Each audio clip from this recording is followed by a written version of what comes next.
So, good afternoon. We are to start board meeting 6/12/2025 at 4:30 p.m. Call to order. Rick Diaz. Here. Sandra Ruiz. Vice President Angela DeMarco here.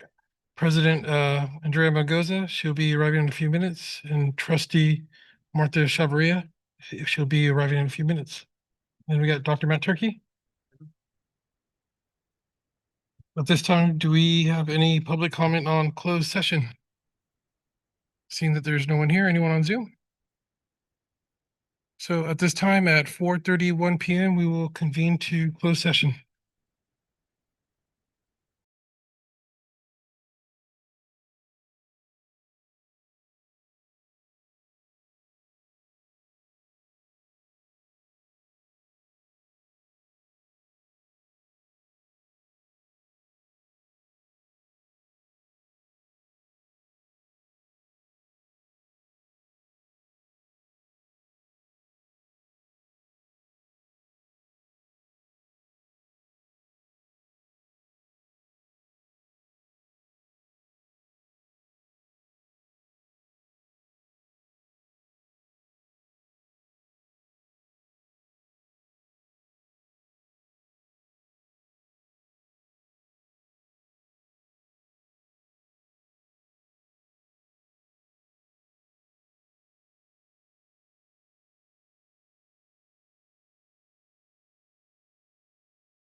Ready? All right. Welcome, everyone. We are going to reconvene to open session. And let's start with the flag salute.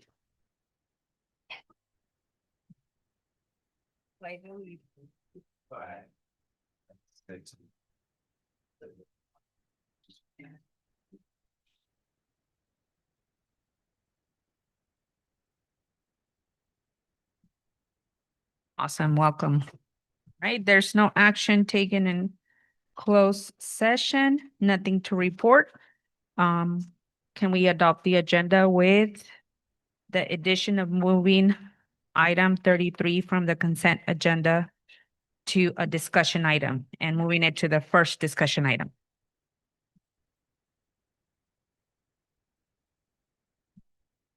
Does anyone want to adopt the agenda? Motion.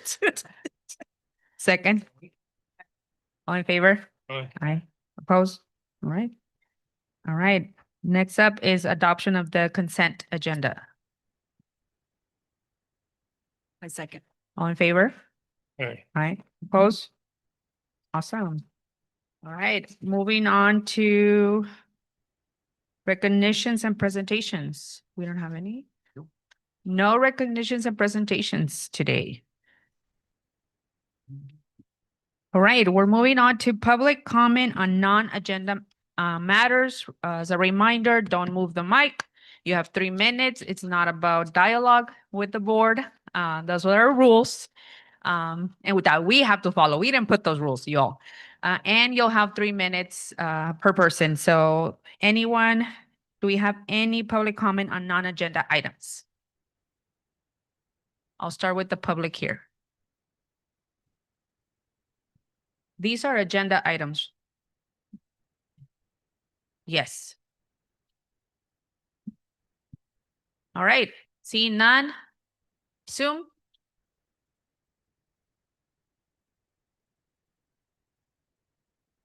Awesome. Closing public comment. Let's move on to board reports. And I'll start with Rick.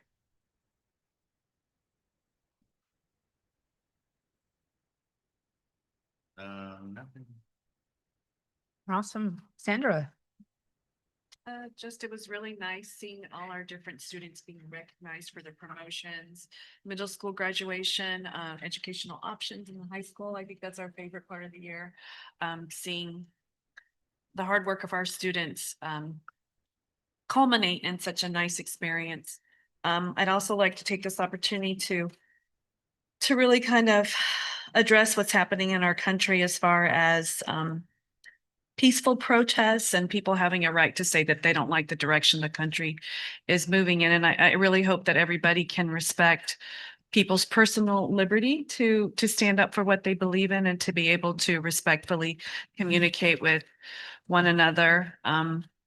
Because that really is the bedrock of our country, to be able to have freedom of speech, freedom of expression, and to do so without labels or being demeaned for what you believe in.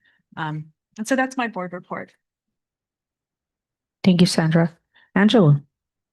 It's been a really busy couple of weeks, but like I said, this was, the board's about the end of the year is where the most fun comes at. Being able to participate in that many graduation ceremonies was very exciting, very inspiring. I just look forward to doing this all over again for the next year. Martha. Yeah, ditto. I mean, I just agree. I think that's our highlight of being a board member is participating in these graduations and seeing all of the accomplishments and the families and the excitement and the students. I mean, it's a beautiful thing to see. And I think I shared my concern at closed session of how I feel right now with the current administration and everything that we're dealing with. And want to just reassure that, we stand in solidarity to make sure we provide a safe space for everyone here, and our students and our families. And we just want to continue to do our best to make sure that we're going to support them at all means. Awesome. I mean, I couldn't have said it better, Martha. Exactly. We want a space where all of our communities welcome, all of our students feel safe. They feel they can participate, they can continue. I do want to take a moment to thank everyone for finishing another school year. We've had great times, challenging times, learning times, all type of times. And I'm sure that we're going to have them again this upcoming school year, but we're all here committed to make sure that our district becomes better and better each day. And I want to thank everyone who has put in their heart into this. They've come to work, dedicated their time to create the next generation of students and professionals. And I look forward to those students who were graduating and moving on to college, career, whatever choice they made to succeed and become our next professionals in life. And thank you to those who work year round to prepare for next August. And we're looking forward to another amazing year. And we also continue to welcome all your feedback on how we can improve, how we can do things better, and how we can continue to collaborate for the best of our students. So with that, enjoy your break. For those of you who have a break, enjoy it. Refresh yourselves and recharge and come with more energy. All right. Moving on to, I believe it's Matt. Superintendent's report.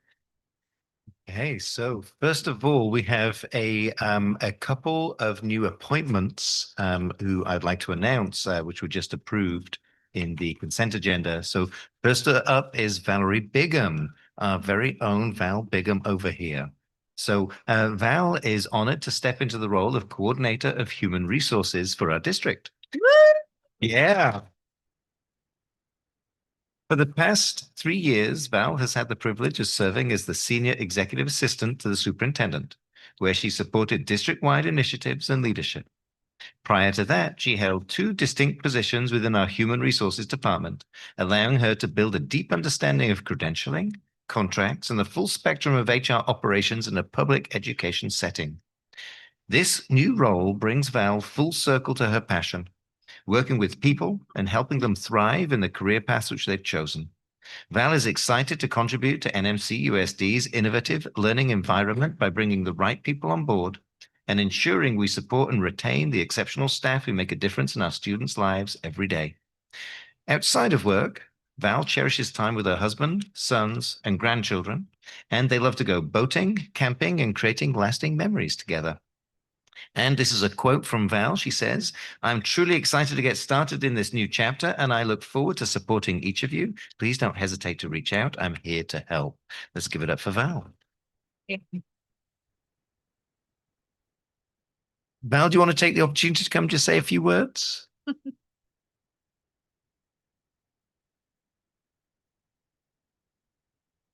Good evening, board and Matt. I want to thank you guys for all the opportunities you guys have awarded me. I love what I do. I love working with families, students, mostly the educators that come into this place. I enjoy getting to know them, and I'm going to have an opportunity to do that again. Looking forward to it. Looking forward to being helpful to anybody I can in our community. Thank you, board, for this opportunity. Thank you, Val, and welcome Val. again. And next up, we have Mr. Deshaun Cannon as the new assistant principal for the upcoming 2025-26 school year at Castroville Elementary.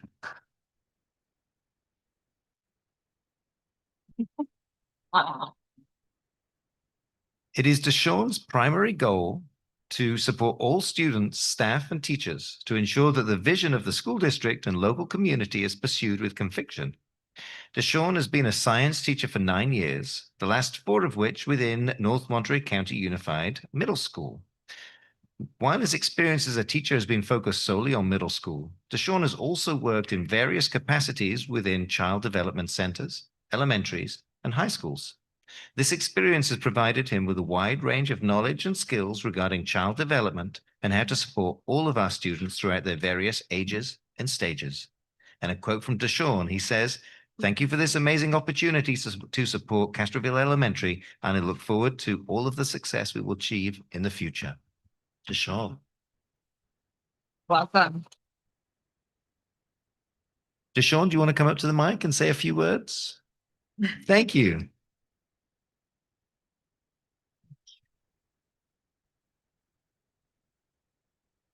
All right. So first of all, I just want to thank you guys for the appointment and the opportunity to be a part of Castroville Elementary. They've got amazing leadership, and I've seen it. I've already been at the site, kind of working with people, and I'm the principal of summer school right now, and taking a training at MCOE at the same time. So I'm already getting my wheels greased up to be an admin, doing three things at once. But thank you for the opportunity. The team is great, the kids are great, and I really look forward to really just forging ahead with the district's vision and the community's vision, and just being a great support for the teachers and staff there at the site. So thank you. Thanks, Deshaun. Welcome. Oh, yeah. That's the best. That's what it's all about. Yeah. And next slide, please. Okay, so I want to echo the congratulations for the class of 2025. It's been a wonderful week last week. So we started off with the graduation for educational options. So for the independent study program, for the adult education program, and also for Central Bay, which was a wonderful time. We then went on to the middle school promotion the next day, and then with the finale of the high school graduates of 2025. So yeah, a wonderful week. It's really great to see the culmination of the kids' K-12 journey as they walk across the stage. Next slide, please. So a couple of announcements. So the Nest Summer School started Thursday, June 12th. So that's today until Friday, July 11th. No school on June the 19th and July the 4th. And this is happening at 3 different locations. So we have Castroville and Prunedale, and then we have middle school and high school over here at the middle school where it's happening. And I believe that Deshaun is our elementary school principal over at Castroville, right, Deshaun? All right. How's it going? Outside. I'm kind of trying to do all things at once, but it's going all right. Good. It's going to go a lot better next week. That sounds great. Thank you.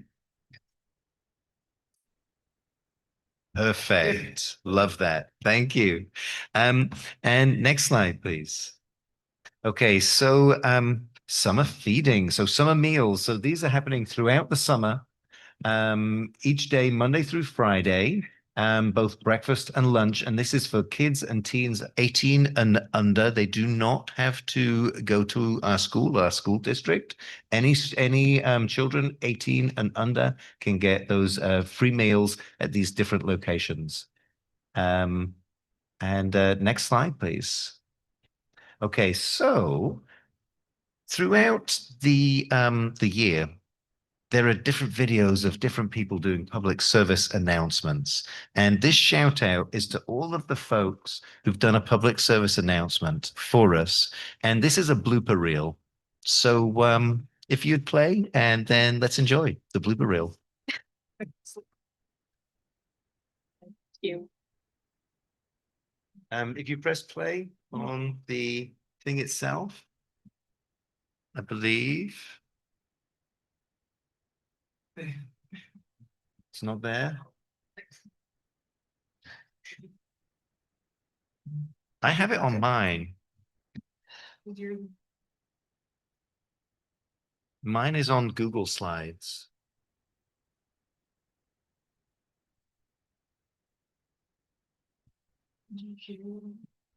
I can share with them with you right now.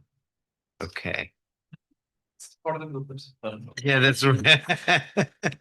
It's planned. It's planned. And we're not doing errors. This is planned. Yeah, this is nothing to This see is here. what it folks. is. It's completely normal. It's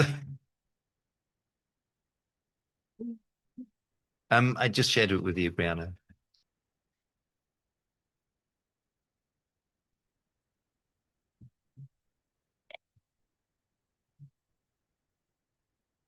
Oh, it's not this. It's not that one. It's the one. Yeah, it's that one there. Thank you. Oh, you're kidding. It's Rebecca. It's Rebecca who has it. Can you plug this one in? Is that possible? Okay. All right. Don't we love technology?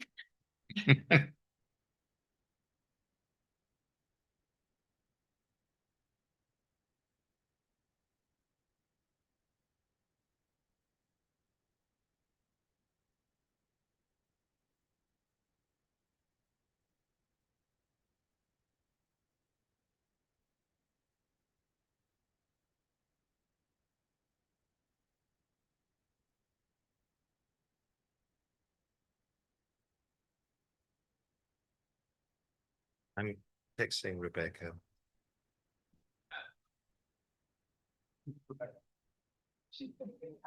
Okay. Oh, good. And to the next one as well? Okay, perfect.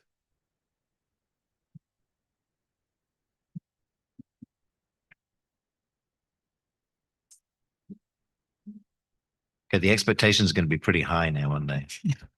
Yeah. Yeah. It's got to be good. Yeah, that's right.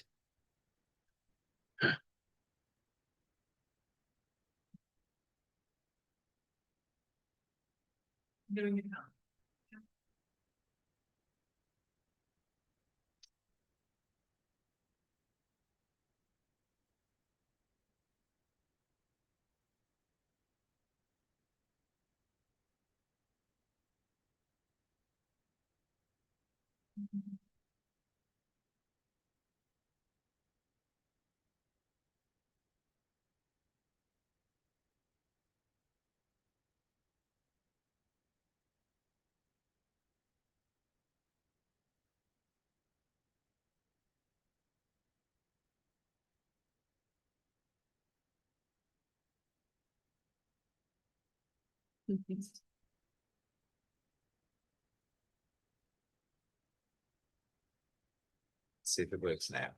Yeah.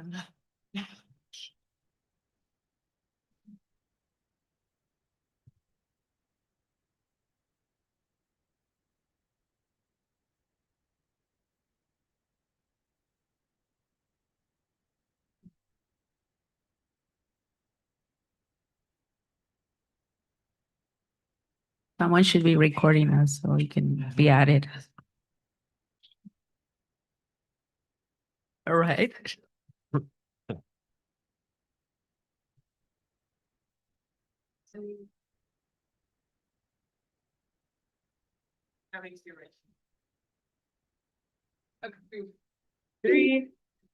So my, Is my hair okay? like that? Okay, okay. Side note. We what? Yes. Okay. Sorry. Just kidding. Nope, that's it. We'll do it again. What is it? We talk and walk. All right. Hi, Phoenix Phoenix. I'm Megan Dude. I'm gonna press play and then come back. With blah, blah, blah, blah. Sorry. Yeah. Is it rolling? Okay. We look. Hagan preguntas. And plan for their futures. That was terrible. Of your child. This is the time. I'm gonna get it this time.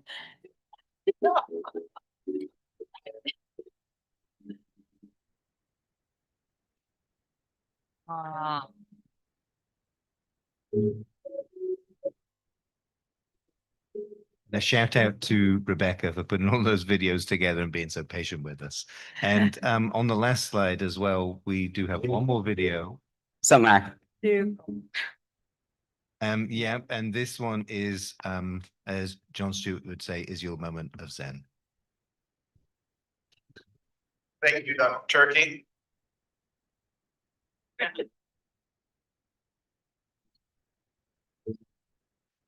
Oh my God, that was hilarious. Yes, just so you all know, when they announced Dr. Turkey and the crowd started laughing and we were all wondering, why are they laughing?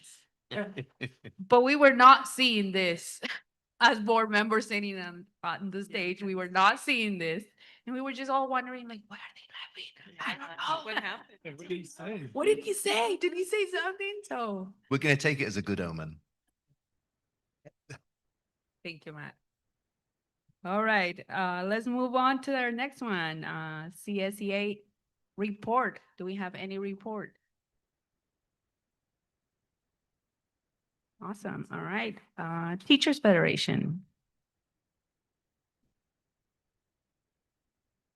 Hi, Sarah Turner, North Monterey County Federation of Teachers.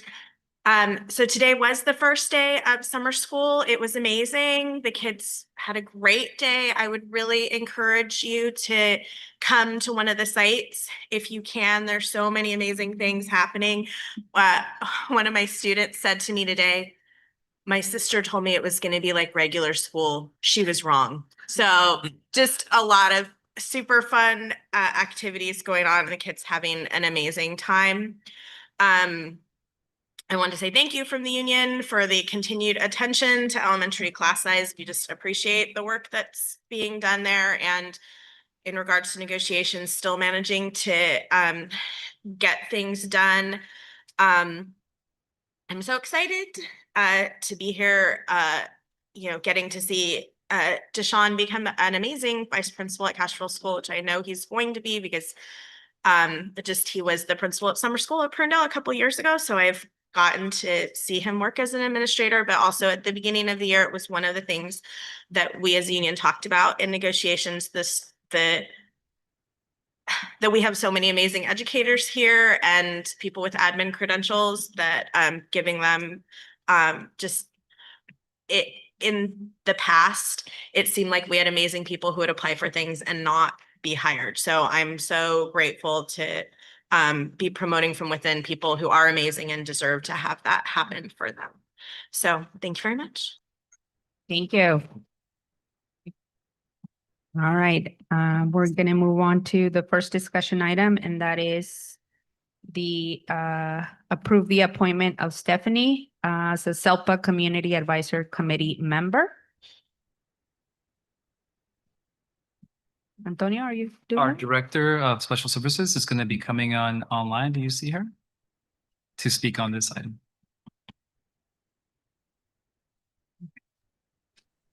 Hello, everyone. Oh, sorry, Dr. Barker.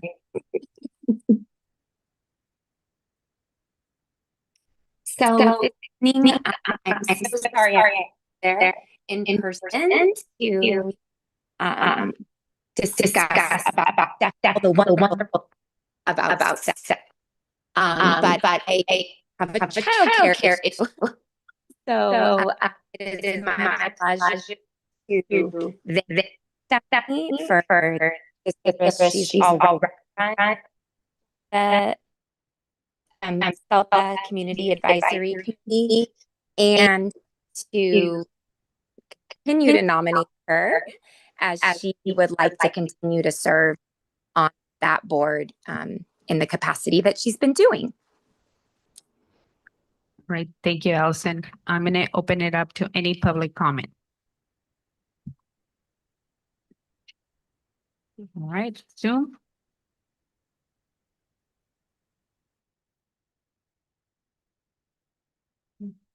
Okay, closing public comment, board.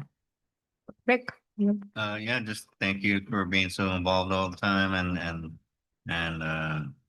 thank you for doing this and you should bring it to discussion to highlight it and thank you. Thank you. Sandra. Just same sentiments, which is your first advocator for your own child. But in doing so, you make it better for all children. So thank you for being here for our school district and for making us better, Stephanie. Thank you. Angela. So thank you for your commitment. So look forward to having you on board. Martha. Yeah, and especially this was your idea, to create this committee, and I've heard some great things, Steph, that you've participated in and implemented. So thank you. Thank you for continuing. Yes, Stephanie, thank you for representing sometimes the population of students that sometimes is so overlooked. But you have always brought the advocacy and center them as well in our decision making, and I appreciate that. And this is it takes time to participate in this, but thank you for representing our district and doing it in the best way possible. You're our best representative, I'm sure, that in that committee. So we appreciate that. And bring us information, bring us things that we can learn. Right. This is an approved item. I motion to approve. Second. All in favor? Aye. Aye. Congratulations.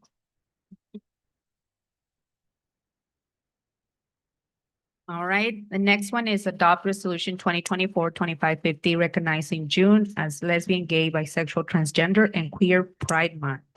Okay, so I prompt the board to approve this, and I'd like to take this opportunity to just really celebrate our LGBTQ youth and our LGBTQ community members for all of the joy which they bring, all of the enthusiasm which they bring, and really for us, it's up to us to create those welcoming spaces for all of our students.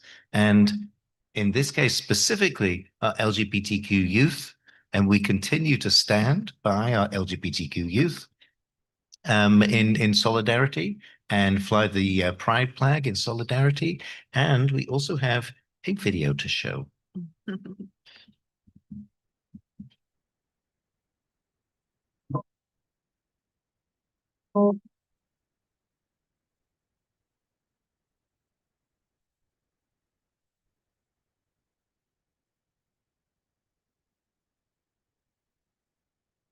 We are family.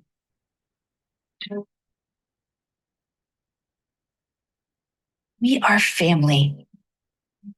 We are the sparkly sibling, the favorite uncle, and the godmother who spoils you. We are the doting parents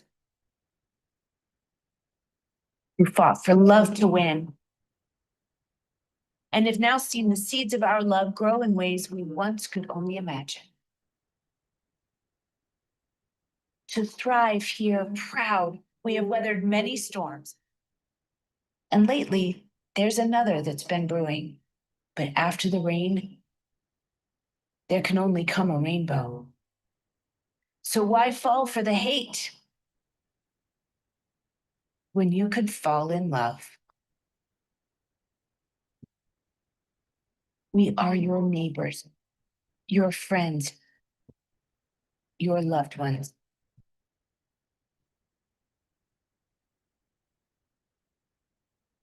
We are your family.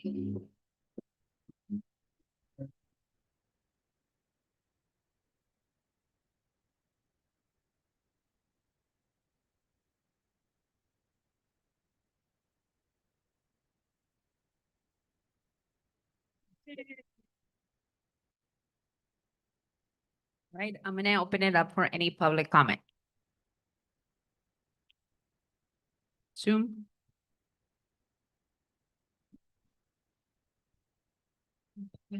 Right, closing public comment. I'm start with board, Martha. No, I just totally agree. I'm really glad that we have the superintendent and the board that believes in creating a safe space for our kids, for all kids and equality. So thank you. So yeah, we support this. Thank you, Martha. Angela? No, I got it. Sandra? Just I used to teach catechism, and there was a Sister Mary Irene. And I remember asking her what was the greatest sin, and she told me it was refusal to love. And so Sister Mary Irene, wherever you are, I think she was absolutely right. Even if you don't understand it, we should respect one another and give everybody the space to be their true selves. So I stand behind this resolution. Thank you, Sandra. Well said. Rick? Yeah, I'm very proud of our district recognizing LGBTQ and all people that way they are acknowledged and treated equal and happy, and I do recognize and see the hate and people I see that are just scared over having a story time at a library and saying that they represent the Hispanics or the in the community where they don't, they represent themselves and they're scared. So I'm just, I'm glad I'm proud that our district, is so inclusionary and proud to, motion to adopt this resolution. Thank you, Rick, and I agree. This district is a safe space for all, regardless of anything. And we want to make sure that all of our students, our staff, our families understand that they're welcome here and that they're welcome with their true identities and with being who they are, and that's their power, and that we should celebrate that. So thank you for bringing this up, and I second that. So all in favor? Aye. Aye. Oppose? Motion carries. Awesome. Moving on to approve the submission of the annual declaration of need for fully qualified education to Commission on Teachers Credential. Curtis, welcome. Hello, thank you. Before you tonight is, as you just stated, the declaration of need for fully qualified educators. This is an annual notification we bring forth to the board, which allows us to basically do what we need to do between now and the end of next year to get teachers into our classrooms in front of our children. We make estimates as to what type of credentials we may have difficulty filling, and we estimate those needs to the state of California for the CTC, and your vote gives us the power to do that. So happy to answer any questions. Thank you, Curtis. I'm going to first open it up for public comment. Sue? All right, closing public comment. Board, anyone have any questions? Sandra? Are we saying that we don't have 27 or that we do have 27? I'm sorry. So the 27 is the CDS code that identifies our school district. We are identifying certain areas that we know are difficult for us to fill. This isn't saying this is how many we're going to have. It's our guess, and we're hoping to not need any of these specialized credentials, but this allows us to hire them and get them special permits if we are not successful in finding the fully credentialed teachers that we hope to. So I see here, Spanish. Is that right?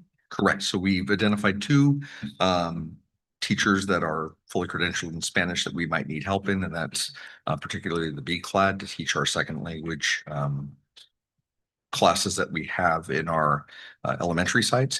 We've also identified a couple multiple subjects just in case it allows us to hire interns that are looking for experience in our classrooms, and then our art to fulfill the need for Prop 28 funding that we are placing in our schools, and math and science are always difficult ones for us to fill. So again, this is all guessing on what we may need because we are still deep in the hiring season. I will say, those of you that have been in the HR office, you know, there is a glass whiteboard there where we, it's kind of like our mission central, and we were able to erase the high school off our board yesterday because we are right now fully staffed with our certificated for next year. Same with the middle school. Thank you. Awesome. Any further questions?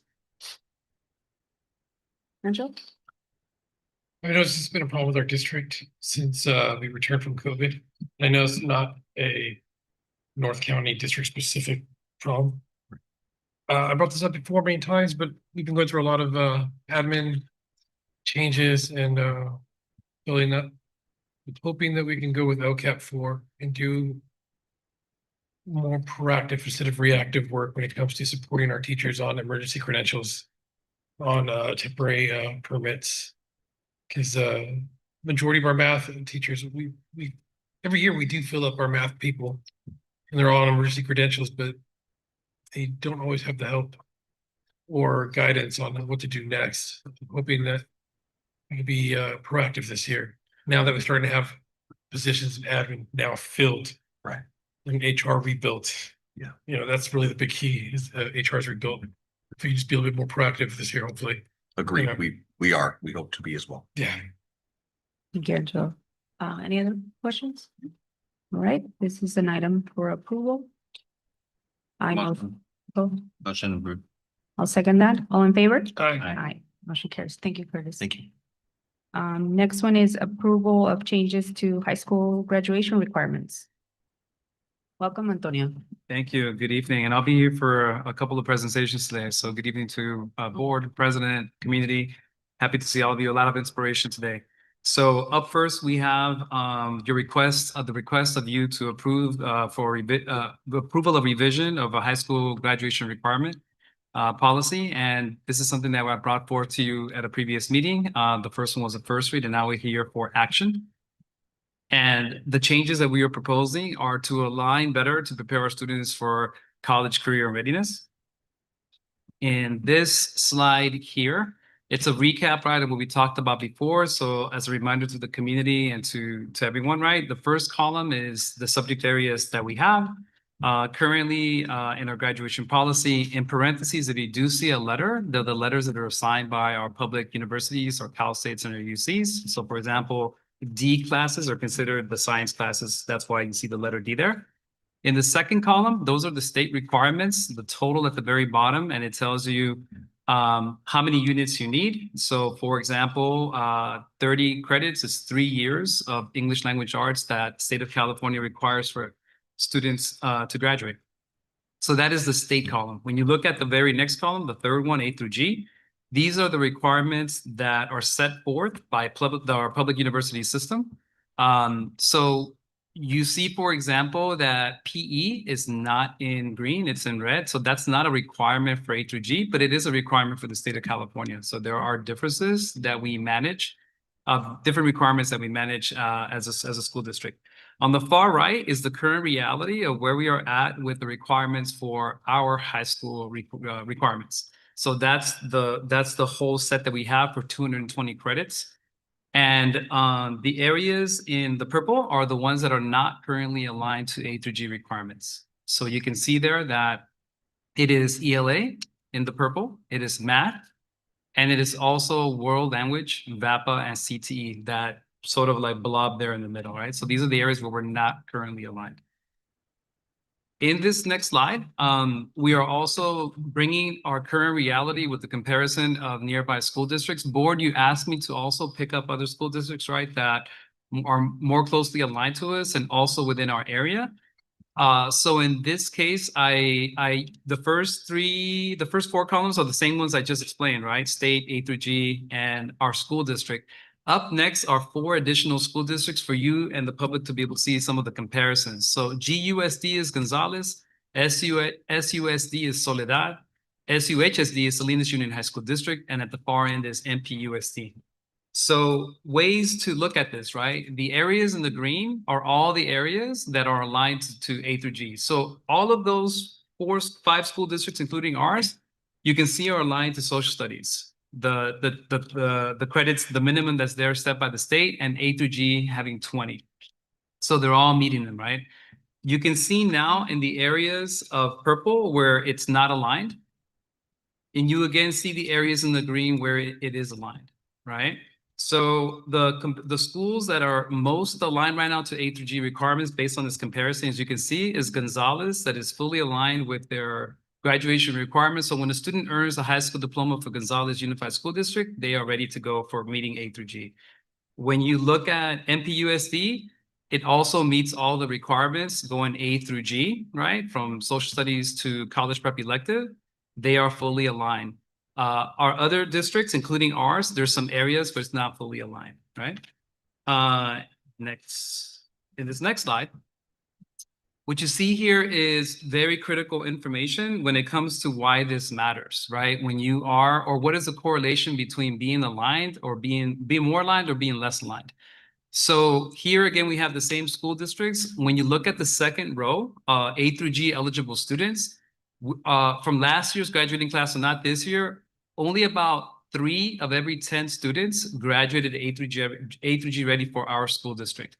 When you looked at one of the school districts that was fully aligned to A through G and the requirements that is similar to us, you can see Gonzales there, nearly more than half of their students are A through G eligible. You move on forward to Soledad and to Salinas Union High School District. Their numbers are less than Gonzales, but higher than ours. They are less aligned to Gonzales, but a little bit more aligned than us.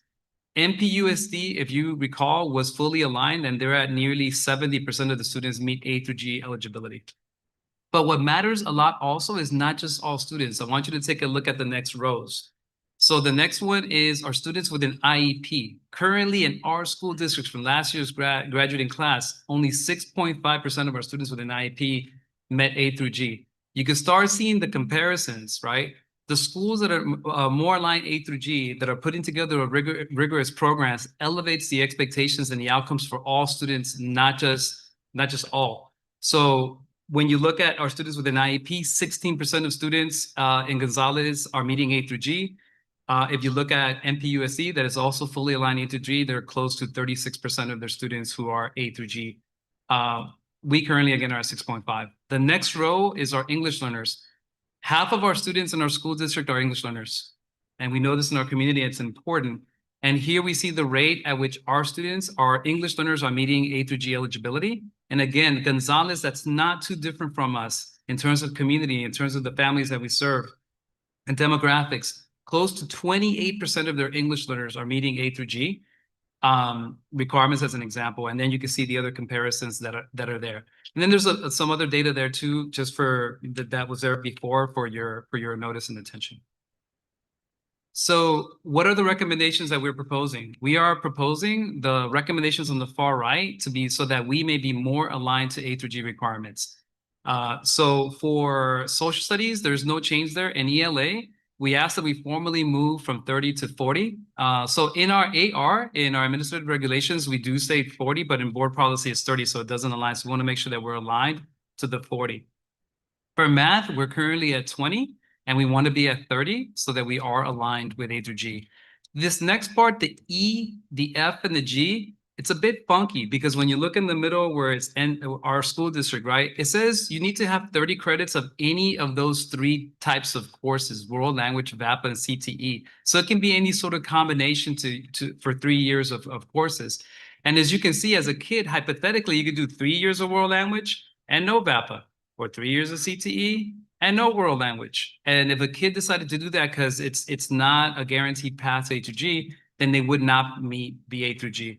So our recommendations is to align to A through G, where our students would take 2 years of world language. They would take 1 year of VAPA. That doesn't mean they can't do more, but at least 1 year. And they still would have options of 40 credits to take in CTE courses and other college prep courses. So if you notice, our kids are required to take 50 credits of college prep.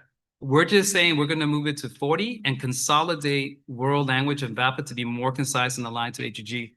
And we believe if we do this, more of our kids will be college and career ready. That is the end of the presentation, and we ask for your approval for this change. Thank you, Antonio. I'm first going to open it up for public comment, and I'll start with Stephanie.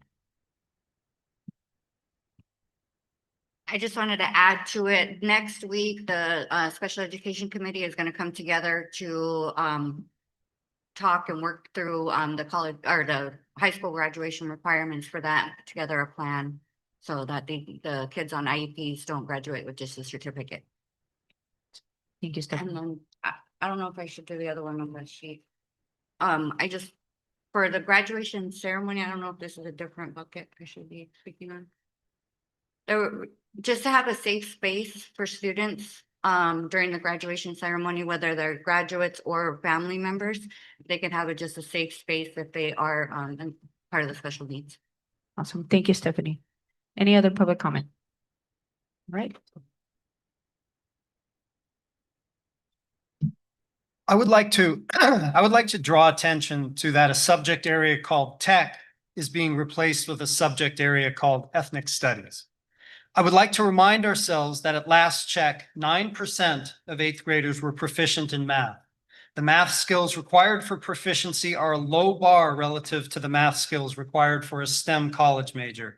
And due to the cumulative nature of math, once a student is behind, it's very hard for the student to catch up, meaning that 90% of our students have lost access to college STEM majors by 8th grade.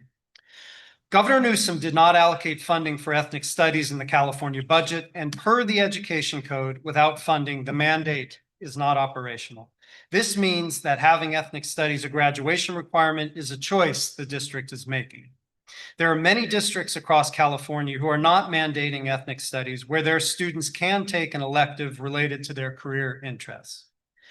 I would like to address a sentiment I have heard repeated in recent meetings where expressed as a hope that critical thinking skills and engagement coming from ethnic studies will help math proficiency. Certainly, reading skills are very necessary for math, and I showed data to that effect in the presentation I gave to the board on math fact fluency. And hopefully, all these skills are being worked on in the students' English, history, and even health classes. But hoping that it will help with math skills is a stretch. This is because these skills are domain specific. As Nick Gibb, England's schools minister during this recent period of improved student outcomes says, just because you're good at problem solving in history doesn't make you a problem solver in maths.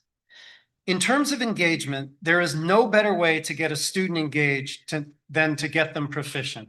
It is difficult to ask students who are a grade level or more behind the material being presented to them to ask them to be engaged.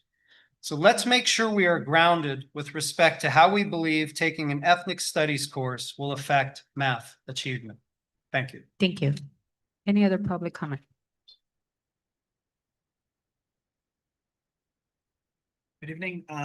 First, I would like to thank Antonio and for the board making this a requirement to actually look at other districts around us. The previous administration was fond of comparing us to places like Soledad and Gonzales, and to see where we align versus those districts really does bring home just how far we've slipped in the last decade and a half that most of us have been paying attention. I'm a graduate of North County. I squandered my opportunities, but I hope that by reinforcing and returning to the requirements that were put on me to earn my diploma, we will be able to bring back some sort of rigorous instruction so that our students are better prepared to go out into the world, regardless of whether they choose academic or career training for their futures. So thank you for looking forward to this. I hope that we approve this so that we can return to rigorous instruction. Thank you, Eric. Any other public comment? Sue?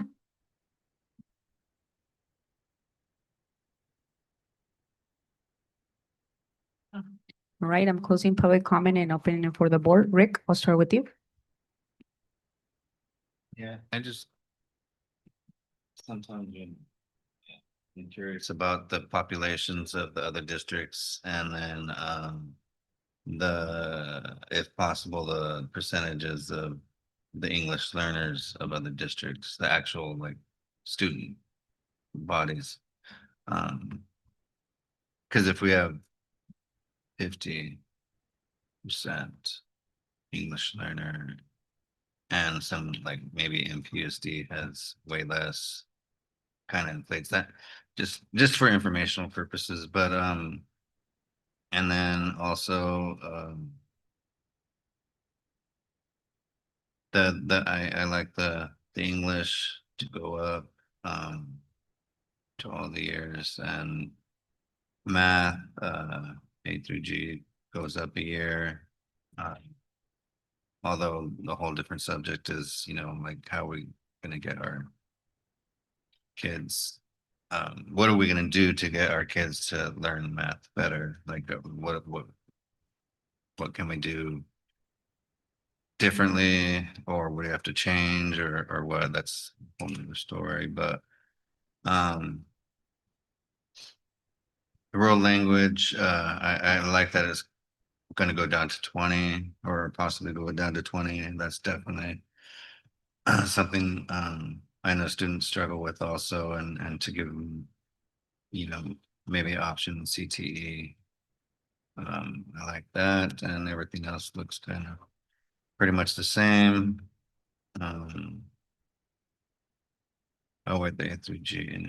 Oh, the recommends other rads to 20 PE. Oh, ethnic studies and tech. What was tech exactly? Did we have? So the tech requirements, that was the 21st century skill. Oh, we never. And so It's interesting. So it is required that tech is a part of graduation requirements. And what districts have started to do is in integrating technology into all courses. So rather than having a standalone course. So what we currently have up until this year is a course called 21st Century Skills. And that is not an A through G course. And it doesn't have content standards. And in February of 2024, this board actually voted to remove that as a graduation requirement starting this coming year and to switch it out with ethnic studies.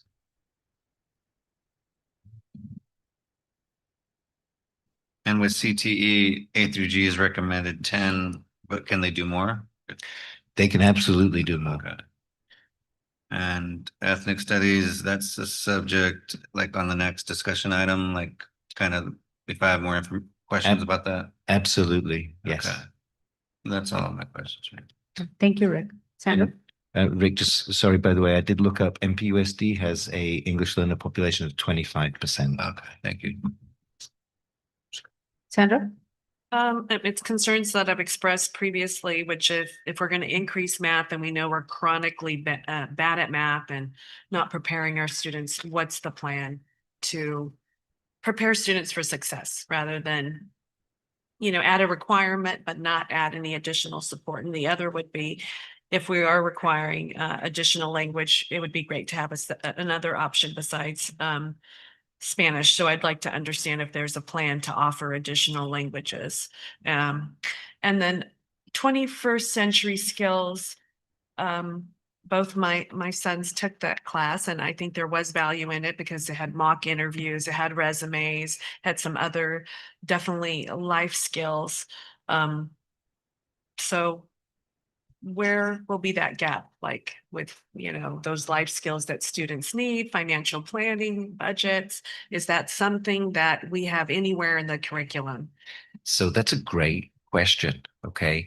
And because we've just hired a college and career coordinator, okay, all of those things should be going into kind of a guaranteed and viable curriculum by grade level, right? So for example, in 7th grade, what is it that for college and career we want our kids to do? Same thing in 8th, 9th, 10th, 11th, 12th. And within that, there would also be things like mock interviews, for example, right? So that would be pushed out through advisory and kind of like scope and sequenced out, right? So that it's grade level appropriate. But that's a great question. Okay, and then what are the plans for additional math support and language? Are there any? Yeah. In terms of math, I mean, I'll start and then Antonio, if you want to kind of like chime in as well. So first of all, this starts with the freshmen of next year. Okay, so this won't be in place for our current high schoolers right now. So this gives us a few years to really work this out. Tier 1 math instruction is not where we need it. Okay, we have to ramp up math. To your point, we have to ramp up the supports and we have to do it at the same time, right? We do have all of our math teachers in secondary, so middle school and high school, going to the math community of practice with MCOE. It's going to take a few years for that to bear fruit. We're going to be engaging in a new math curriculum adoption next year, where each of the math departments, including ones at the high school and middle school and elementaries, look for new curriculum materials. That's going to help. And I think the training on that is going to help. And I say strengthening the tier 1, which everybody gets first, because that's where we're weak, right?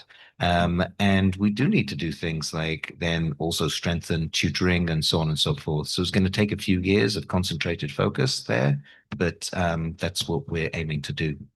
Okay, and then I had the question about languages, but just to kind of clarify your what you just told me, if it starts with the freshman class and they have a requirement of 3 years of math, but we're not even geared up, we think it's going to take 3 years. I mean, they're going to be 75% through their high school career, and we haven't necessarily given them a good math experience, because what I've seen with previous students is they fail the class, they get sent to summer school and they do APEX, and yeah, and it's not meaningful. So that would just be my concern. I absolutely support us being in alignment with other school districts and asking our students to achieve more. I'm just a little bit concerned if we don't support them to success. Yeah. And we're just doing stuff, for the sake of doing it without really being prepared to do it. Yeah, I think those are good points. And the point around Apex is also a good point. I've remained cynical, perhaps, that you learn too much math out of Apex. So I totally heard. Yeah. And are there any other plans for a second language? Surveying students, see what they could potentially be interested in? Not currently. And if we decided to do that, we would have to, it would seem like the right thing to provide the full range of that. So let's say Japanese, for example, right? Let's choose Japanese, right? It could be anything. Then we'd need to give the opportunities to go to Japanese 1, 2, and then 3, 4, kind of like all the way up to AP, right? Because those are the opportunities which we currently have in Spanish. And if we only had Japanese 1 and Japanese 2, for example, right, then a kid would never be able to reach an AP level should they choose. So we'd have to kind of like play that out all the way. We haven't heard from our students that that's something which they want. It might be, but there hasn't been any requests as of yet. Okay, just one more question. I know we've done a really good job of partnering with community colleges. Why couldn't we do that for language? Even if we, Oh, in terms of dual enrollment and things like yeah, that? dual enrollments for language, if we decide we want to make that. Fine. I believe we totally could.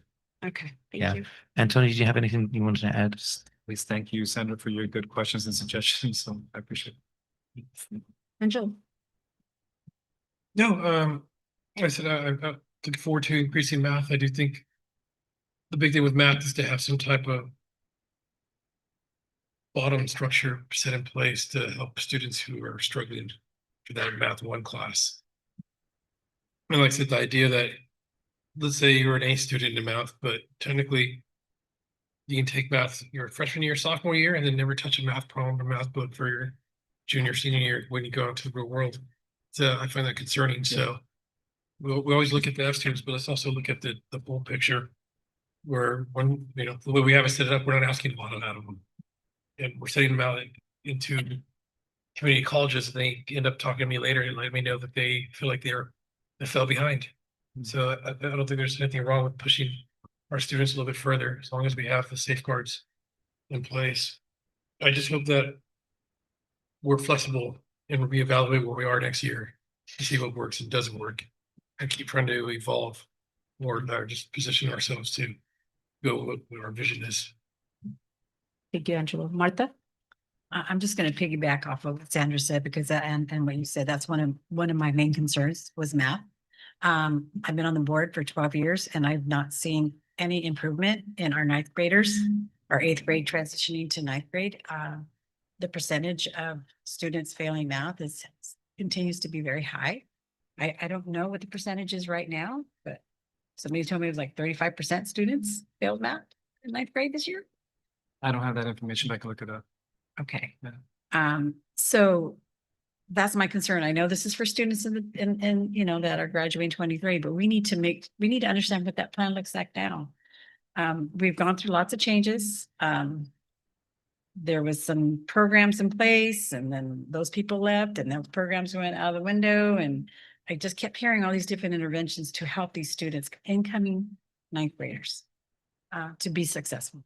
So that's my main concern, because I don't want to set them up to fail. We need to have these plans in place, and they need to be solid.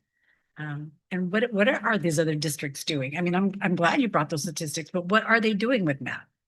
Let's do that research. Let's do that comparison, because Gonzales and Soledad are our same demographics with EL students. I think in Soledad, I know you just said NPC, but Soledad, I think, has 50%, if not more. Soledad and Gonzales are very similar to us. Yeah, with our population, same head count, same population. So that's why I asked for you to put that statistics on there, because that's more of a comparison.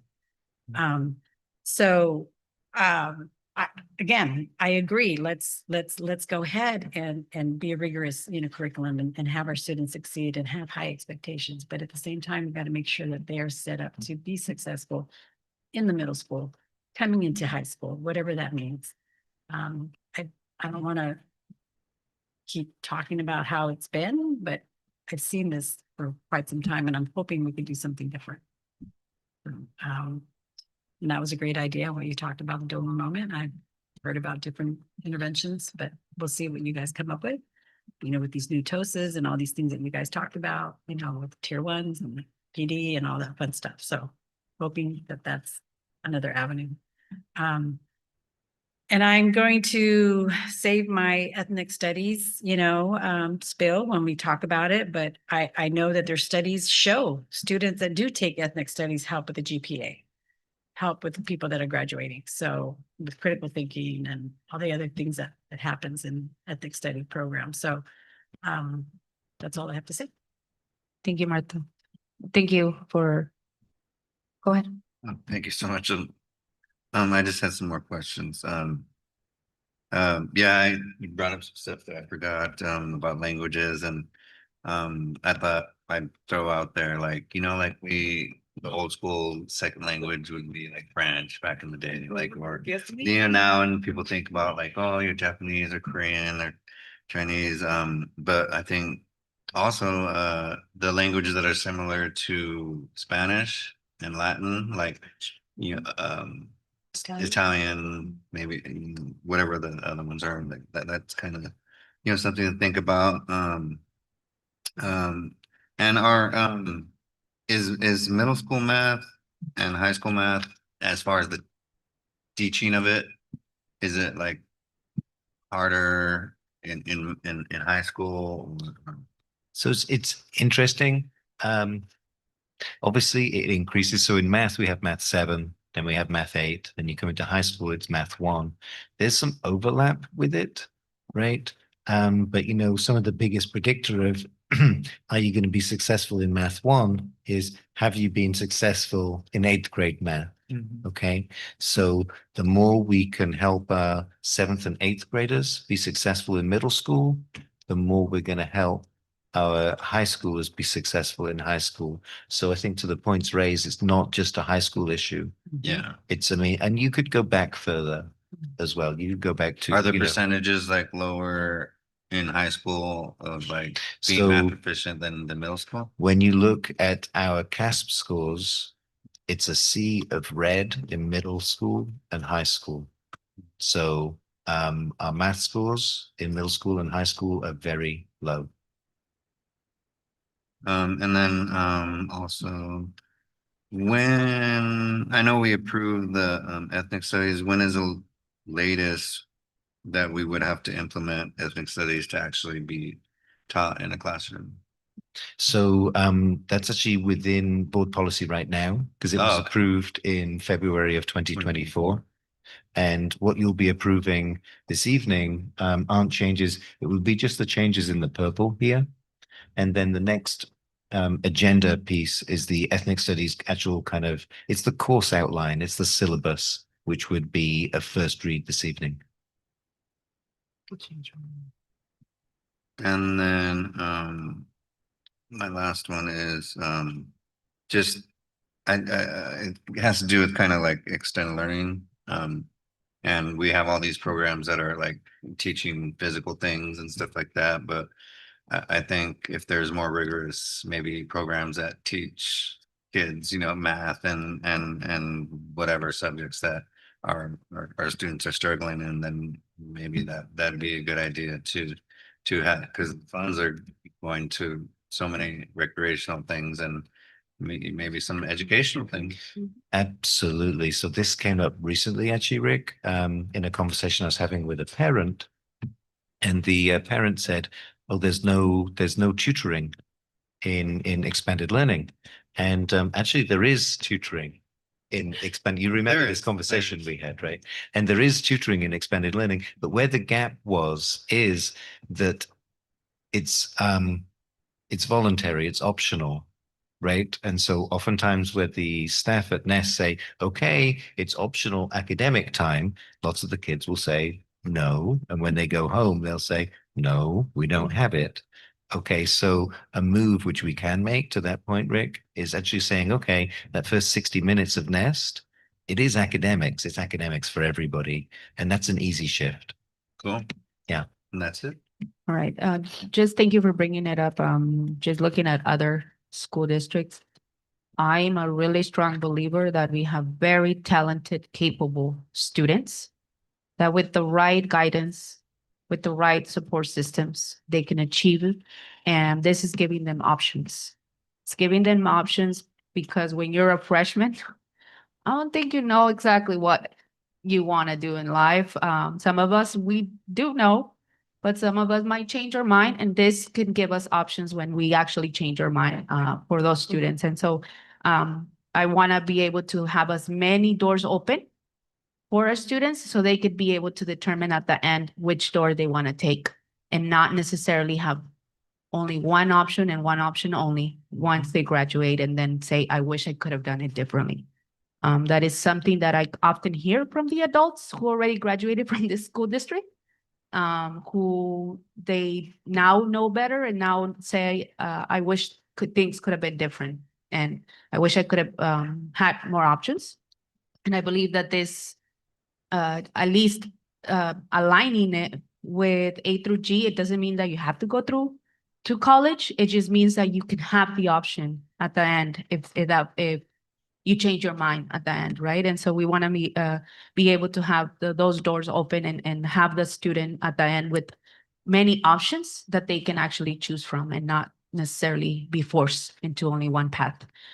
So I appreciate the information, and just looking at the statistics of CTE, for us it's 18%, and for other districts 56%.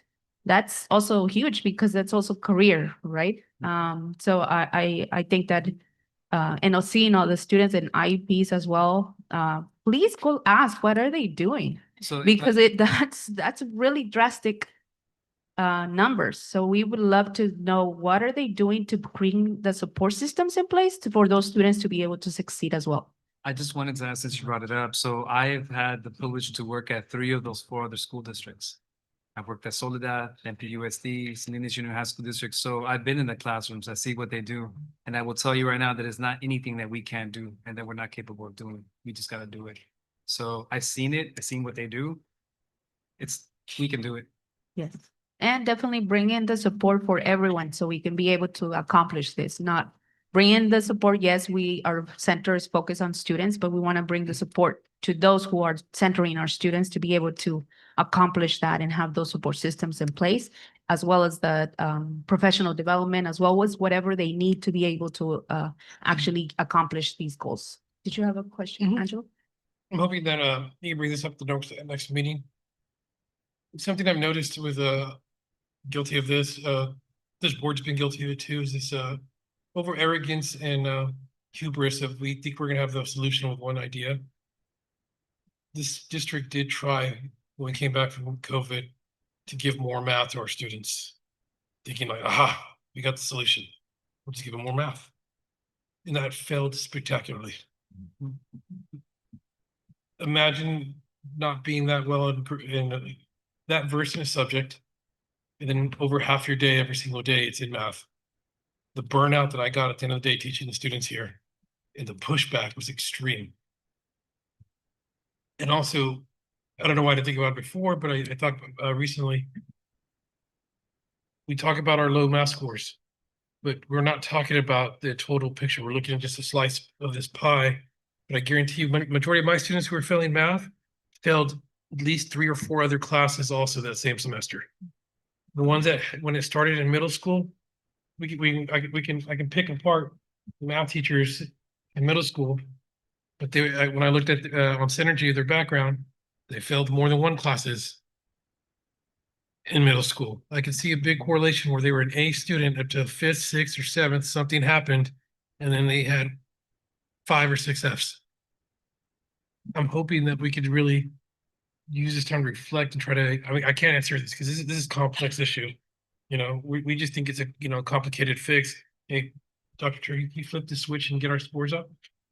Instead of really addressing the issue that this is deeper than oh, why are we not? Hey, now, you know, this is stupid. Have you considered my great idea?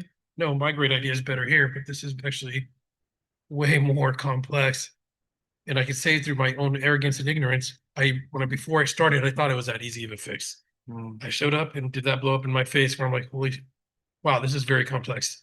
And when you try to fix one issue, it causes 5 other issues. You know, I just want to remind people that too. Like I said, please keep with the good ideas, but it's not an overnight fix. You know, you're dealing with humans, with emotions, with backgrounds. We talk about diversity. You know, a lot of kids have different diversities of how they're growing up at home. It's more than that we just are having issues at math. And a simple fix of, you know, we're going to teach a different thing. It's not going to fix it. So I just hope that we're willing to step out of our comfort zone, be okay with a little bit of, you know, constructive criticism and work as a team to say what's going on here. But I can definitely speak from experience. We used to joke in the math department, drill them and kill them, get them to learn more math. It did not work at all.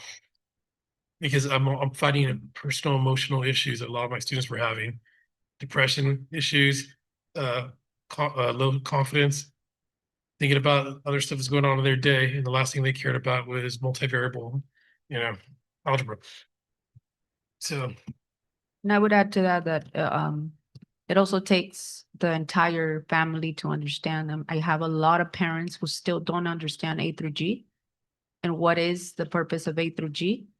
But they are there to support their student and they want to support their student. It's just that they don't know what A through G means. So I think that there needs to be more awareness for the entire family to be able to support that student as well, because like Angelo's mentioning, many of our students are coming in with challenges that other districts are not, they don't have those challenges. And our students have many different challenges being in very rural community. We bring different challenges to the table. So we have to bring in support systems to address those challenges, including the family awareness and the family involvement to be able to support the student with what they need. I really would like to have more awareness and have more opportunities like for dual enrollment. Dual enrollment is crucial. And how can we bring in more dual enrollment into our district to support our students and make sure that they have options further on and that they're more equipped for actually career life readiness. So with that, it is a motion item to approve. motion to approve this item. I'll second that. All in favor? Aye. Aye. Opposed? Okay, motion carries. Thank you, Antonio.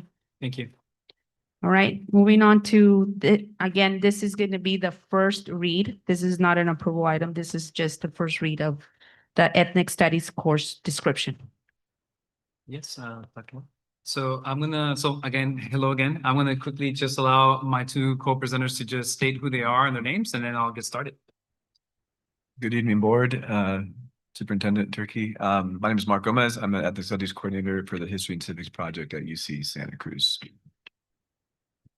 Good evening. I'm Dr. Daisy Martin, and I am the founding director of the History and Civics Project at UC Santa Cruz. And we're going to go ahead and get started. So I'm here again to share the first read, as we've been saying, for the board approved ethnic studies course description. And while our board has previously approved ethnic studies as a high school graduation requirement, it is also necessary for the course description to be formally approved as well. This ensures alignment with state expectations, supports transcript recognition, allows for UC CSU AG submission. And unlike traditional curriculum adoptions, ethnic studies does not currently involve a textbook adoption under Ed Code, making the approval of the course description a key governance step, which is a different from other subject areas. Again, I want to underscore that the course has already been board approved. Today, we're excited to share a first read of the course description, gather additional feedback after today, and then return to you on June 26th for approval. Again, as with anything we're doing, we're here because we're saying that the recommendations in this case for the course approval aligns to our kids being prepared for college, career, and life. And again, we're going to walk through the vision that we have as the District for Ethnic Studies. My colleagues behind me are going to talk about how we arrived, how we received community feedback, go over the course description and outline, and then at the end, take any questions and comments that the board and the community has. So here you have it. Again, this is an informational piece for board, for the community. What is ethnic studies? Ethnic studies is for all students. It is relevant and important for students of all backgrounds by affirming the identities and contributions of marginalized groups in our society.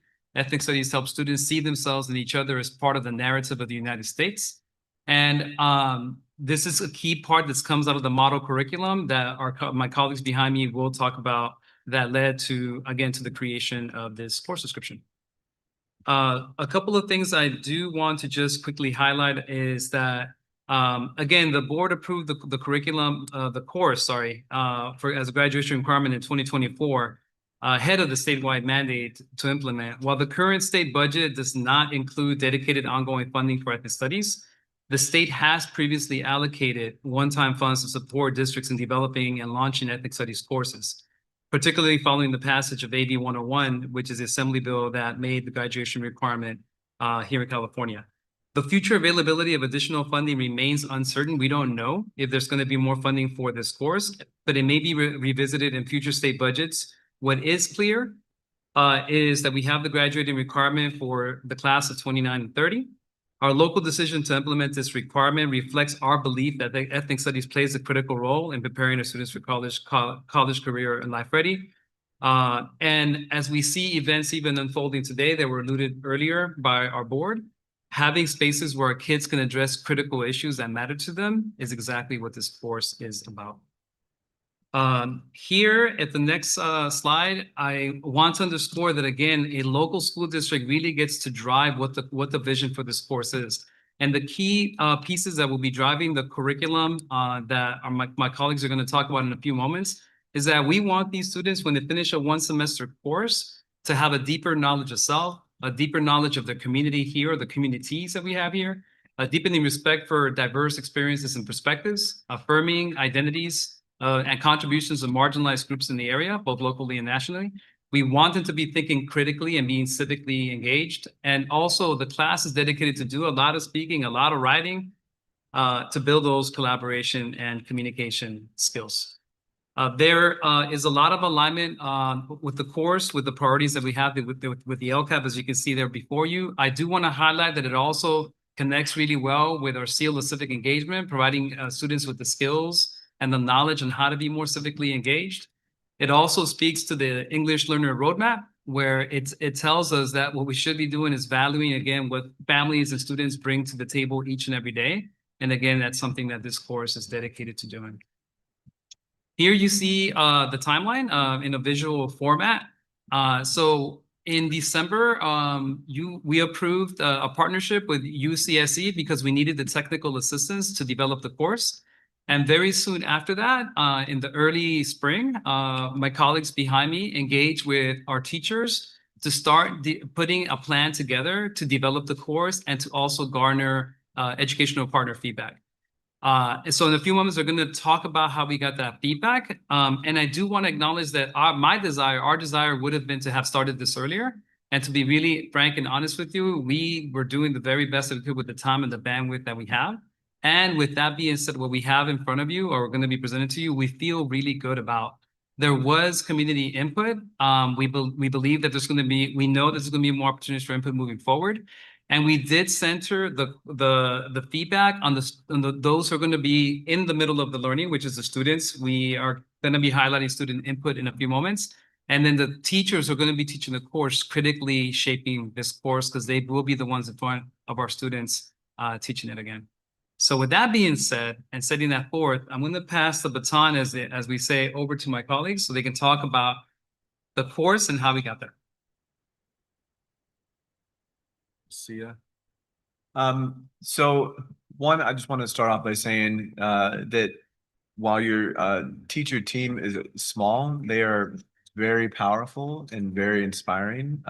We began working with Ms. Barrera, Jocelyn Barrera, who has a background in ethnic studies. And I immediately in our first meeting, she was coming with ideas already. And it was very clear that the course that she was going to be developing with our collaboration was going to be a really powerful ethnic studies course. Right here, this slide is highlighting essentially just further alignment with some of the vision that your district has for students to be able to graduate with the skills to investigate the world, to communicate ideas, recognize perspectives, and take actions with the 8 student outcomes that are contained in the model curriculum that the state adopted for ethnic studies, right? And those are, we're also kind of on that second slide, emphasized, students are going to leave with a deeper understanding, not only in themselves, but the communities they're a part of, and a deeper understanding of how they can transform those communities even more, in the spirit of justice and collaboration and bettering themselves and the folks around them for the future. So this was our team here. I mentioned Ms. Barrera. Initially it was just her and I who were doing the majority of the weekly meetings. And then the team expanded to include Ms. Karen Tostado, the biliteracy specialist, and Ms. Knott, the curriculum instruction specialist. My colleague, Dr. Martin, joined us in the final sessions as well as in the community session. And we met frequently. There were maybe a few weeks, maybe like 1 or 2 meetings where we missed. But I think from the end of January up until maybe 2 weeks ago, we were in continual communication, weekly meetings for about an hour on Wednesday after class. One of the big things that we knew that we wanted to do was really get a sense of what the community would want this course to become. As Antonio mentioned, this is a different type of course. And so local development and local shaping is really important in ethnic studies to reflect the communities that they serve, because at the heart of ethnic studies is centering students' lived experiences. And so the team decided that we would survey the majority of the current 11th graders to ask them some questions around how they felt in terms of belonging in school, where they felt that they were showing up in their backgrounds in the curriculum, and how empowered they felt to take some action. So on the right-hand side, you can see some of those questions that were in a survey, which I'll show you some of the data from in a second. And then there was also some open-ended questions as well. I don't recall the exact number, but I remember there was a really sizable 350. Yeah, more than 350 students. And the fact that we were able to do that was, it was indicated that we're in the right direction of really trying to center students' lived experiences and what they are experiencing now in how we're thinking about designing this course. We also decided that in the time given, again, a short amount of time, that we could pull off a couple of community engagement sessions or spaces where we could hear from community members, families about the course and share what, where we were in the development of that. And so on May 20th, we had simultaneously the ELAC meeting had a session, although briefer than the other one at the middle school. Those 2 sessions did engage community who showed up, and we'll also go a little bit into some of the things that they shared with us that we've already been able to incorporate into the iteration of the course so far. So in these slides, I think what we want to kind of highlight here is that when we ask students, if they felt that their classes use curriculum that reflect their cultural and ethnic background, you can see the overwhelming majority were neutral on this. And without, going deeply into following up with every student who didn't feel strongly whether they agree or disagree, I think this, offers an opportunity to think about, well, we would want more to strongly agree. So in looking at that data, it was like, okay, well, in designing this course, we definitely want to reflect the cultural and ethnic backgrounds of our students. And again, that is the exact mission of ethnic studies, right? When we ask students if their classes help them feel empowered to take action on issues that they cared about, again, you see similar kind of responses. And again, one of the outcomes of ethnic studies is to have students feel empowered to take action on things that they're passionate about, to propose solutions to problems that they see in their lives and in their communities. We have a few quotes we pulled. Again, a lot of students were surveyed. A lot of students left some responses Not all of them did, but we wanted to pull some that kind of spoke to the need that some students feel. So this one says that they would like their the ethnic studies class to focus on talking about many different cultures and highlighting differences and similarities between the cultures to make kids from different cultures feel connected to one another. Talk about the struggles, of course, but also the rich history that each culture has. These two students here said, I would like to learn more about ethnic backgrounds and cultures to be able to create stronger relationships with others. And I would love if ethnic studies could go over all of the course, all of the cultures of all the students instead of just focusing on one or two of the students' majority cultures, right? And so ethnic studies, as you'll see in the course description, offers a chance for students to not only learn about themselves, but again, learn about others, right? These questions right here were the ones posed to the families in the community at the ELAC committee. And so, and they were, translated in both Spanish and English.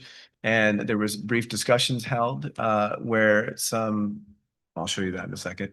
And this slide right here is looking at some of the feedback that we got from the middle school session where we were also engaged in not only an informational kind of presentation, but also we held two community circles, one in Spanish and one in English, where we had similar questions and some different where folks got to express what they might want to see in this course as well. Some of the feedback that came out of that, as you can see, is prioritizing diversity of case studies, both national and local, including stories from multiple communities within North Monterey County, recognizing that this is a diverse community that you all serve. Public support of teacher expertise in relation to ethnic studies. So wanting to continue to allow the teachers, the experts that you have here on staff to shape the highest quality and most rigorous course that you can come up with. And then more time to review what is being presented at the board, right? So community wanted more time to be able to see what the course was about, see where we're at in the process, and be able to have more opportunities for feedback.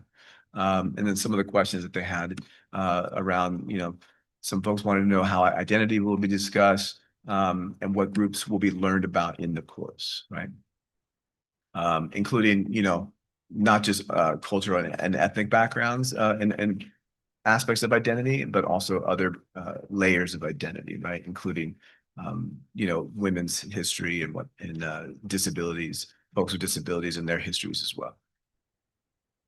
This is some of the kind of handwritten artifacts of the feedback from the parents and the families at the ELAC committee meeting.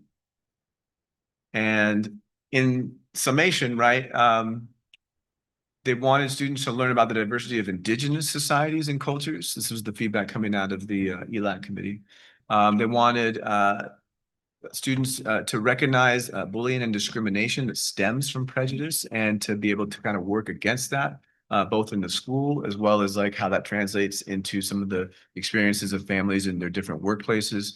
They wanted students to be able to reflect on their values and how they have power and agency in shaping the perceptions of their communities, right? So the narratives, the stories that we tell about the community. And again, all of that is very much what ethnic studies seeks to accomplish. So it's almost like it was an affirmation that your community was actually indeed ready and really wanting to have this course available for their students. So this is the course description as it currently stands in the syllabus that Ms. Barrera has created. And I'll let you, well, I can read it. And then what I'll point out right now is that as a traditional syllabus, right, there's going to be terminology that is course specific and domain specific. So, but it is it's designed to, give that overview of what that whole semester will allow for exploration. So the semester-long course students will understand the intersectional themes of indigeneity, coloniality, and hegemony to explore issues of self and communal identities, examine intergenerational trauma, and foster collective hope and healing. Through an interdisciplinary and critical lens, students will learn from the living legacies of people of color as causes of racial and educational justice. Students will also learn from their local communities and interrelated movements for social, environmental, justice through the students will gain knowledge, skills, and dispositions necessary for transformational change through a positive impact on the communities and critical hope for a more and just and equitable future, right? This is a kind of a screenshot of we presented these overview of units on May 20th. And this was just an example of kind of the unit flow. So having the beginning unit really focusing on building community and really having students dive into their own stories, sharing their stories in their classrooms. Unit 1 focusing on what is ethnic studies, the history behind it, which actually has a lot of ties to local history here, both in the region and in North Monterey County specifically. Unit 2 was a focus on Indigenous studies. And Unit 3 focus on colonization. So you can see that a lot of ethnic studies is not just a history class, but there is definitely a lot of opportunity to learn untold histories, right? Unit 4 was about power and focusing on other and belonging. And Unit 5 is about educational empowerment. And so the pictures are an example of a potential local case study that Ms. Barrera was wanting to infuse into the course, right? That both highlighted, the struggles of certain communities here locally, but also tied to that national narrative that students often get, but don't often get a chance to contextualize within their own communities, right? It becomes more abstract. It's like, oh, that happened far away, and at a long time, it's like, well, actually, that history, while it was happening, we had folks here living, and there was impacts and things like that. So you might notice a slight difference here. And what I'll point out is that in between that community meeting and tonight and the draft that you are looking at of the syllabus, Ms. Barrera was really able to kind of internalize the feedback, take it, and actually, kind of fine tune some of her questions, some of the ways that she was framing those units. And so this is the current iteration that we have, right? Not drastically different, but you can kind of see some key differences there. So we're to take a look at that, and I feel like I'm talking about, but would you like to add something? I will just add that if you look at the intro unit, that's a place where you can also see some specific things that Ms. Barrera has done to respond to the learning that we did from the community. For example, she had a national case study of United States immigration trends across time periods, and she's included a local case study of the local waves of immigrants and understanding who came when and how they made their lives here in North Monterey County.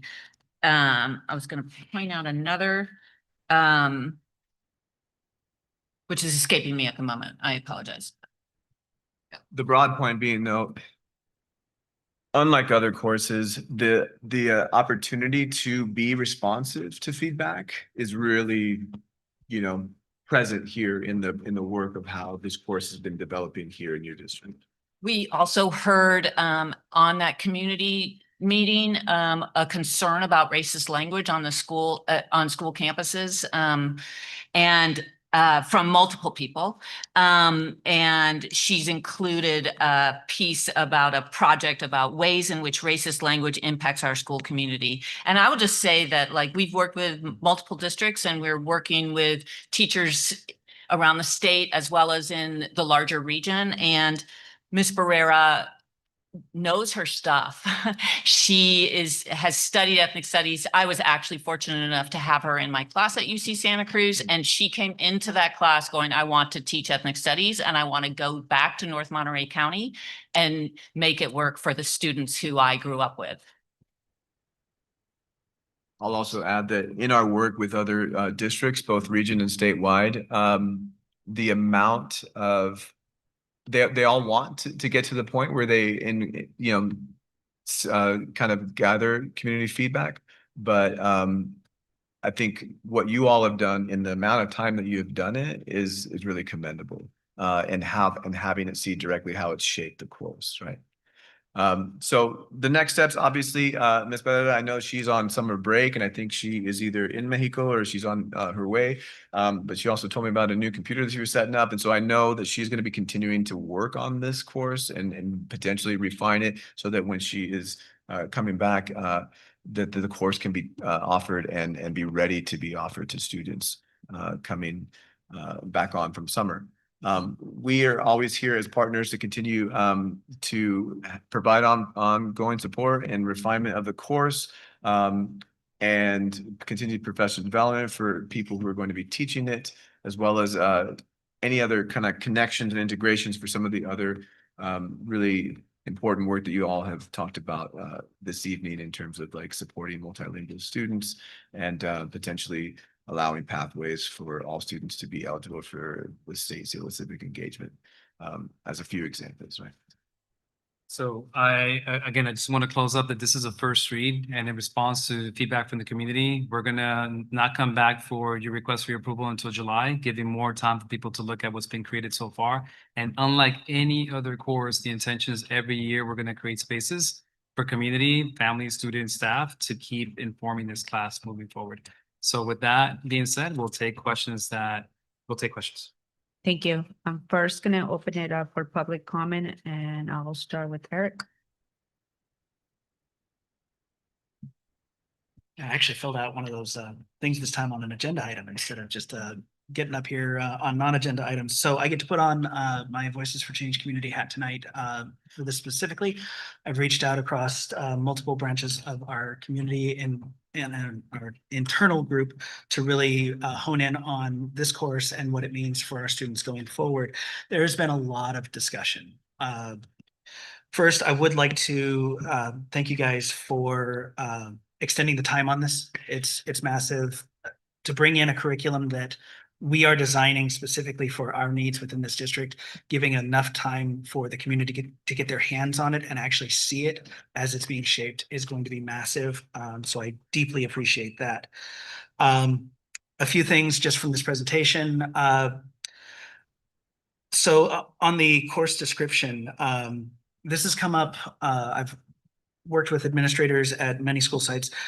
We, in the broader community sense, want to reach out and ask the district to be cautious about academic language when pushing things out to the broader community.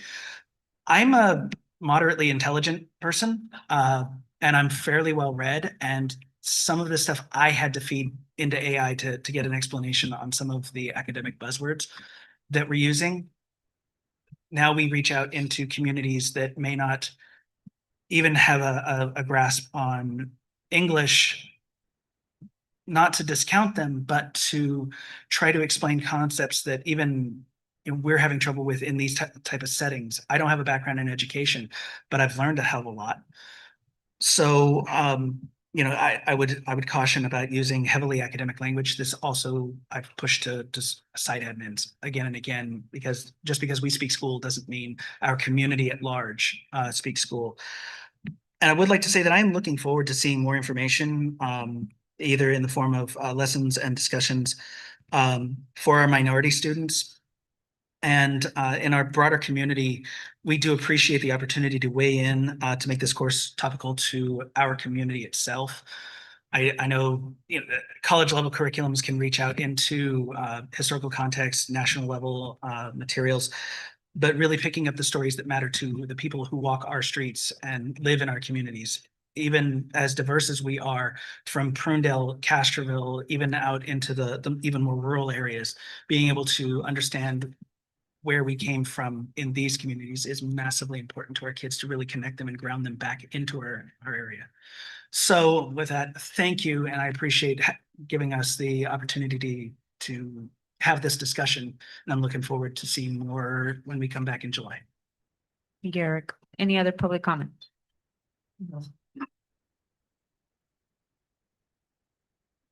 When the board approved the contract, which ends this June, for nearly $10,000 to collaborate with UCSC on ethnic studies, was this two-page bullet outline what the board had in mind as a final product?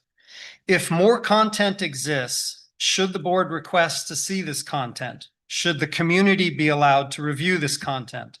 If there is no more content, who will write the actual scope and sequence and the curriculum? The agenda item says no fiscal impact. So a teacher will do this for free over summer on break? Or will this be hastily patched together just before school starts or during the class? When will the board be able to see this curriculum? The first read does mention a textbook. Which one? What will the review process be for this? With no fiscal impact, is this textbook free? Mentioned are supplemental readings, yet none are listed. This first read mentions that, quote, focused notes are 30% of the grade. What are focused notes? Another 30% of the grade are, quote, classroom activities, yet none are described, and, quote, organization, end quote. What does that mean in the context of a grade? Unit 3 of 6 total is stated to be on the topic of power. The only content listed is, quote, defining Western civilization versus Oriental civilization. Almost anything could be taught in this unit. In December, when the board was requested to approve the contract with UCSC, we were told this course would be, and to quote Dr. Garcia, quote, the most intentional, inclusive North Monterey County Ethnic Studies program, not a general one for California, not even for the county, but something that is very specific to our communities in North Monterey County, end quote. This vision was met with great enthusiasm, yet this outline is not this. Does this concern the board? Education Code 60,000 states, quote, governing boards of school districts must have the ability to choose instructional materials that are appropriate to their courses of study, end quote.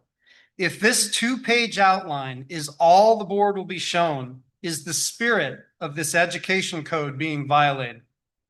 If the board feels this course is not ready, since it is not mandated due to funding not provided by the state, the board could change its policy and pilot it as an elective. Thank you. Thank you. Any other public comment? Sue?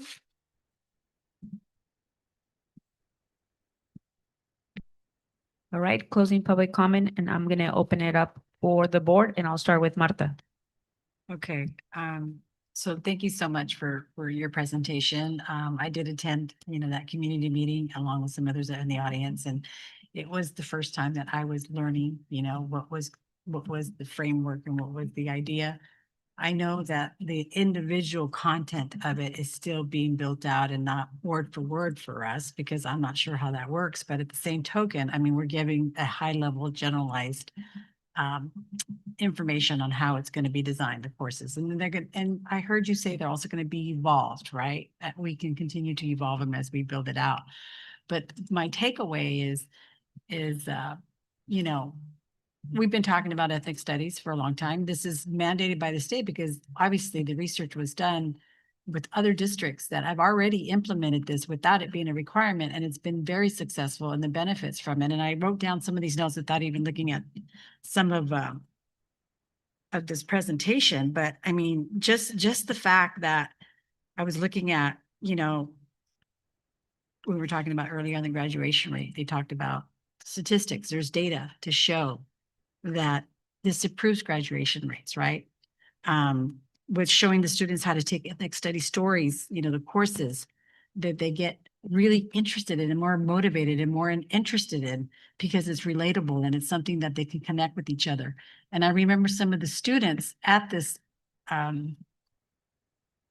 workshop that we did, or the community forum that we did, the students were really excited about it. I love hearing the student voices, and in our little circle group, because you had two, that student, shared how important it is to build that relationship and really get to know who we are, to be able to learn to respect each other. Because that comment, that feedback you got from the ELAC is the first time I've seen that. And it's true. We've had some concerns with some racial slurs and things like that have happened in many other districts, but it's happened here in our backyard more than once. So this is why we've been waiting for this, because it's just another tool, right? It's another tool to help these students learn how to respect and embrace each other's cultures and look what's happening around us. This is why it's even more important now, for them to really understand and embrace our cultures of where, how this community was built, and the enrichment of it. So I know that we were behind the mark in trying to get this done, but I trust, the teachers that you've been working with at our district. They have a great reputation and putting the work behind it, what needs to get done. I trust that, when you do come back and we could fulfill some of these questions, and I'm not sure if maybe you can answer one of the questions that was brought to today, as far as the focus notes and the 30%, I'm interested about that. And this course, we are making it a requirement, even though it's not being funded by it could be incorporated into our curriculum, just like all the other curriculums, right? Because we've already approved this as a board to be part of the curriculum. We've already done that. So now you guys are building it out. And so I just want to reiterate that. So now it's about how the content is going to be developed and how we're going to be able to share it so people understand. And I do appreciate Eric, talking about let's kind of narrow it down in terminology, right? So we can understand, which is true. But I do trust, I've seen Barrera in her work, and I've seen her in her communication and dialogue with others and the way she explains things. She's got a great reputation with the students. And she's done a great job in her history course already, those students that have been successful in her class. So with all of that, I do support this. I didn't even jot down all the other benefits that, this says it even increases attendance because of the interest, right? The motivation of people wanting to learn that history, that's relatable to them. And it enhances critical thinking, is one of the areas that we talked about for academics. The other thing is that sense of identity, I think, is huge. I think that's a big piece of this course. And I do feel that our community and our students will embrace that, because they do it in their own way, but now they're going to have a safe space to really be able to develop that, and it can grow with other students. So and just increasing empathy and social awareness is another big piece that I think the ethnic studies will bring. And so I do support this, and I do look forward to seeing the full outcome. And there is opportunity. You guys have been working on it since December. I get that. And you've been doing as best as you can with what you have. But we do want this to be implemented correctly, right? We do want to make sure. And it sounds like I do have a question for the consultants. Like, you've rolled this out, right? With other districts? Can you share what districts you have? Sure, yeah. And then what was that time frame, and how is that similar to where we're at today? Just the ethnic studies courses in general, Yes. not this course. We No. haven't rolled it out. Yeah. We are working with districts in South County. Do you want specific so Soledad, we've been working with them for a few years. We work with San Lorenzo Valley. We have worked, we just got done working with Eastside Union up in San Jose. So we've seen a lot of, there's a broad variety of different communities, right? From rural to urban. Soledad being a district very much comprised of much of the similar community. Different districts choose to do it differently. And so what we do as consultants is we come in and we hear what their ideas are. We help them think through the constraints, both the context and the constraints of their particular district and communities, and how they are thinking about wanting to implement ethnic studies. So for example, you have districts who want to integrate it into different courses. Soledad has decided to begin the implementation with their dual enrollment courses through the college, which is cultural anthropology, as well as world language, which will come on next year.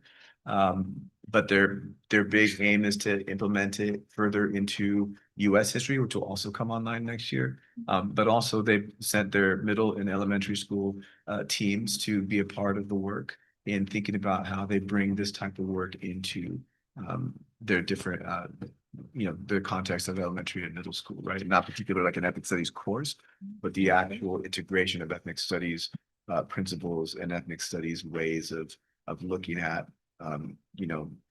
having students have access to their own stories, their histories, and learning from and with their community. Right? You have districts who, like yourself, have chosen to do a standalone ethnic studies course for a semester or a year. So there's a variety of different ways that districts have chosen to implement it, and that's kind of the beauty in terms of like the power of localization, right? There is definitely a history of ethnic studies that we try to help with, and I think a lot of the teams that we are working with are learning about, because not everyone has a background in ethnic studies. So they're finding creative ways to not only teach the students about the history of ethnic studies, but then really, again, center what ethnic studies is supposed to be about, which is the lives of the students, the communities that they're situated in. And so, we've seen ethnic studies integrated into art classes, English classes. Just depends on where you are and what the vision for that particular district is. I also might just add, so for example, yes, we just spent the last 3 days in Eastside Union where they're doing a 9th grade ethnic studies class. And but we also we bring teachers together from multiple districts to work together on teaching ethnic studies. So we did win a small amount of money from the state and to do interrogating and reimagining representations. And so teachers came from different districts to learn about what was happening in their district, because this is such a very different course. For all the other courses, there are many more guiding documents. There is a scope and sequence that is in the framework of history or of math, et cetera. So making this locally responsive and centered means bringing teachers together to also think about, like, how do we do this? And obviously I've worked with teachers in Oakland where they've been teaching it for a long time. So there's also districts where this has been taught for some years, and we try to bring those teachers also in to help. I'll also mention that we're a subject matter project, so we are part of a statewide network. And our project is history, social science, where ethnic studies was first housed. And so we also are in regular contact with our partners in different regions of California about the ways to make this course one that really serves the community and their students. To editorialize just for a minute, and it takes some time, so I would call this it is somewhat of a scope and sequence that we have, even though it is only 2 pages. And yes, you're right that there's lots of other pieces to what's going to happen, but this is a big picture that will undoubtedly change given how it works with the students in the community. Thank you. So that's the evolving part that I heard from the last meeting. And that's been ongoing in all districts. And I hear that too with the other district. Yes, it's like, so we did you this. Enhanced it, based off the feedback, based off, the students. And When I was working in Salinas Union and we were first bringing ethnic studies on, as a graduation requirement, the first round, unfortunately, was during the pandemic. And so what was a semester-long course ended up being an 8-week online course. And I still work with those teachers 3, 4, whatever, how many years we are from the pandemic later. They're still iterating. They're still learning about ethnic studies, and that program is just becoming more and more powerful. They are doing what you all are doing in terms of the focus on local stories and histories. And I think that's making that program even that much more powerful. So I did want to speak to your question around focus notes. I mean, while I don't know exactly what Ms. Barrera has in mind, focus notes from the disciplinary perspective really is about guided, opportunities for guided notes that allow students to take ideas from sometimes very complex, kind of readings and make them more accessible, right? And so that to demonstrate that you are doing that by having physical evidence and documentation of your reading and your comprehension is kind of what the focus notes is about. And I'll say that having taught ethnic studies to ninth graders for some time, and also having taught it in college, there are ways to make those conceptually they get it. It's just about teaching the terminology, and there's ways to do that that make it accessible even to students who are multilingual. So, I'll just, I know it's not my turn, but I'll just add because my daughter took a class with Ms. Barrera and did world history, and focus notes were that they would read the which it was more complicated than ethnic studies, and they would break down into what the paragraph that they learn into a few sentences to break down and have it as the notes to summarize the concept. Okay, well, I'm excited to see, the next presentation on this, but appreciate you guys being here today and sharing what you have, and I look forward to it. Right. Thank you, Marta. Rick.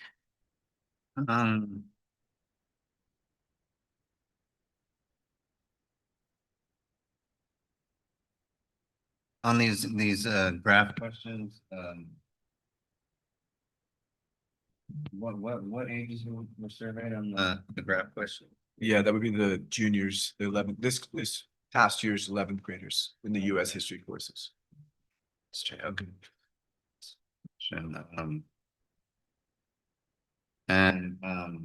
What are other, like, say, like San Lorenzo Valley, but even less ethnic areas?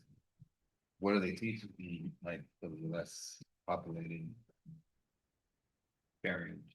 With like less like diversity in terms of like demographic, like 90% white. What do they teach?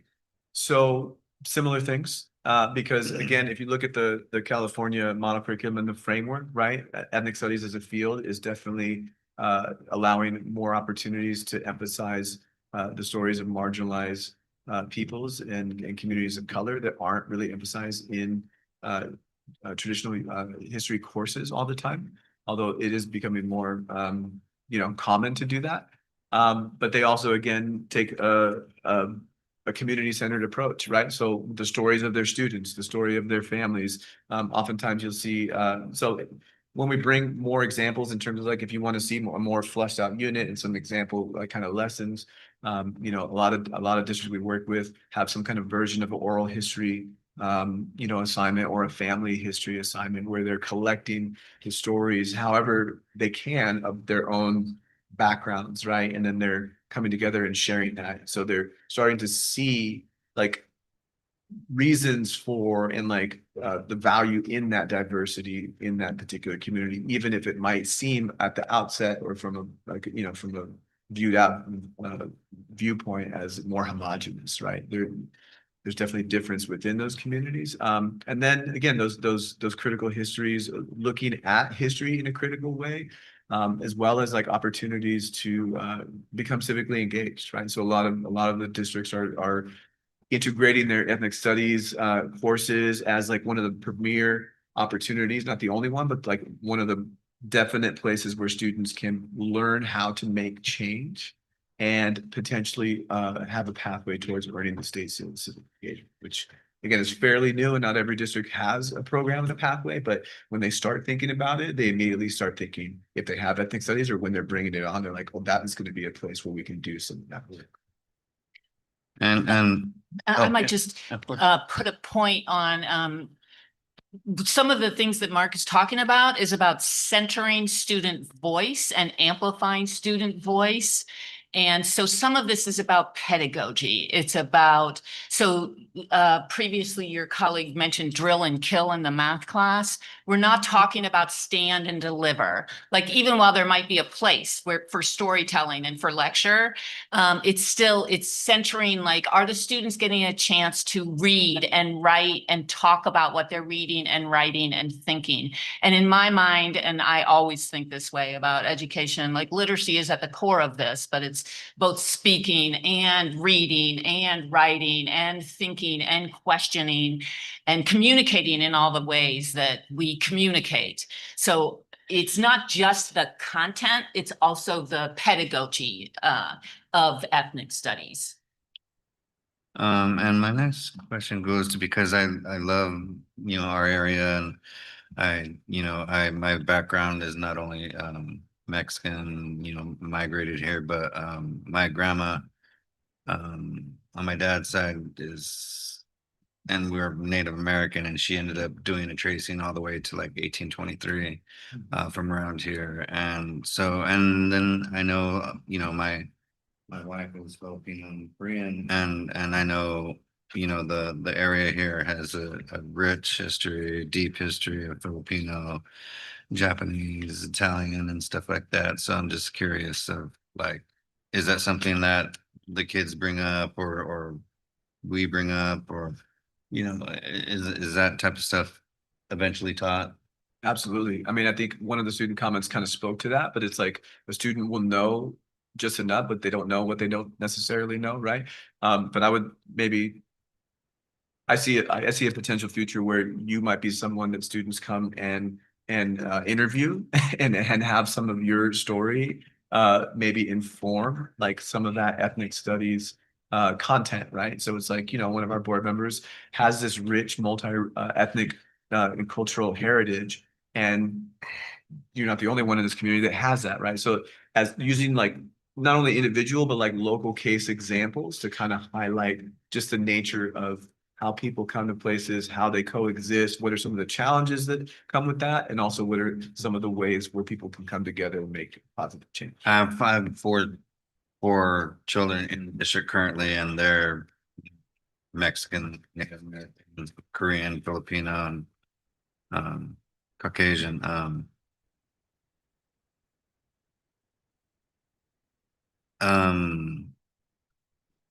Why is the grade freshman chosen to teach the students in high school? That's a good question. I might not have a direct answer from the thinking prior, but we see a lot of districts elect to have it offered in freshman year. And I think it's a combination of just kind of the growing constraints as you move up through the grade levels about like course requirements and what is needed to be taken by students. I would argue when I was first introduced and offered the chance to teach it was because we were opening a freshman academy at the high school, because they had identified that freshmen need direct intervention and support immediately. And so when you talk about not only ethnic identities and cultural identities, but the identity of a scholar, which ethnic studies really seeks to kind of foreground with students who have traditionally been marginalized from the schooling process itself. So freshman year is often one of the best places to have that support and intervention to build that academic identity. If I can add on as well, many of our students currently don't feel a sense of belonging. Okay, ethnic studies course brings a sense of belonging, and we want them to have that in 9th grade. We don't want them to have to wait to feel like they belong until 12th.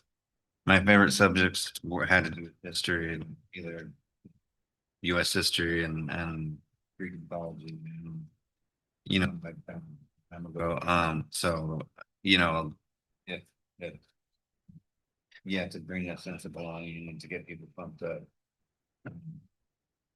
on their backgrounds and other people's backgrounds and local backgrounds could be good, and the right way and the right however we end up with something. This is informational only, no, Yes. no. Just a first read, Okay. and then we'll bring it back in. I think it's like 6 weeks for adoption. And yeah, that's it for now. Thank you. Sandra? Brianna, can you bring up unit focus area and essential question updates driven by questions, comments, and feedbacks? Can you bring up that slide, please? I'm a little bit concerned because I do feel like when I look at this isn't really a syllabus. It wouldn't help me to understand what my student is learning. And then I do wonder why we're straying from, when I look at ethnic studies model curriculum on the state website, it has stuff that to me is a lot more easy to understand. Like it has model curriculum, sample lessons and topics, fostering democratic classrooms, general ethnic studies, sample lesson 1, migration stories and oral history, sample lesson 2, social movements and student civic engagement, sample lesson 3, youth-led participatory action research, sample lesson 4, introducing narratives, introducing dominant narratives, African American studies, classical Africa and other major civilizations. And it goes on and on. It's got Chicano and Latina studies. So to me, that's easy to synthesize what students are going to be learning, the different topics, and then integrate local history. This other thing where this curriculum, I mean, it's not really a curriculum, it's more bullet points. Building community by sharing our stories, schooling and educational empowerment, indigenous resistance. It just makes me feel uncomfortable because it's so molded by, one person rather than kind of a set curriculum that's going to be taught to all students and kind of touch on lots of different races. I mean, how many did you just mention, Rick, that you personally, was that like ethnicities, maybe, 8 to 10? There's not a lot of African Americans in our community, but I think there should be a section on, the African American experience. So I just feel like this curriculum needs significant development and people should know what their students are learning.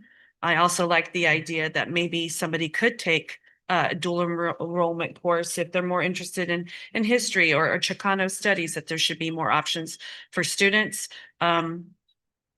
I'm very concerned with what I see, which is just kind of bullet points and doesn't feel very robust or systematic. There's 345 pages in one of these chapters with sample lessons. And I think that when I'm looking at a curriculum or as a parent, I'm trying to understand what my student is learning, it should be clearer, should be more systematic. Thank you, Sandra. Angela. So very excited about ethnic studies. I got a lot of concerns on how it was presented to the board.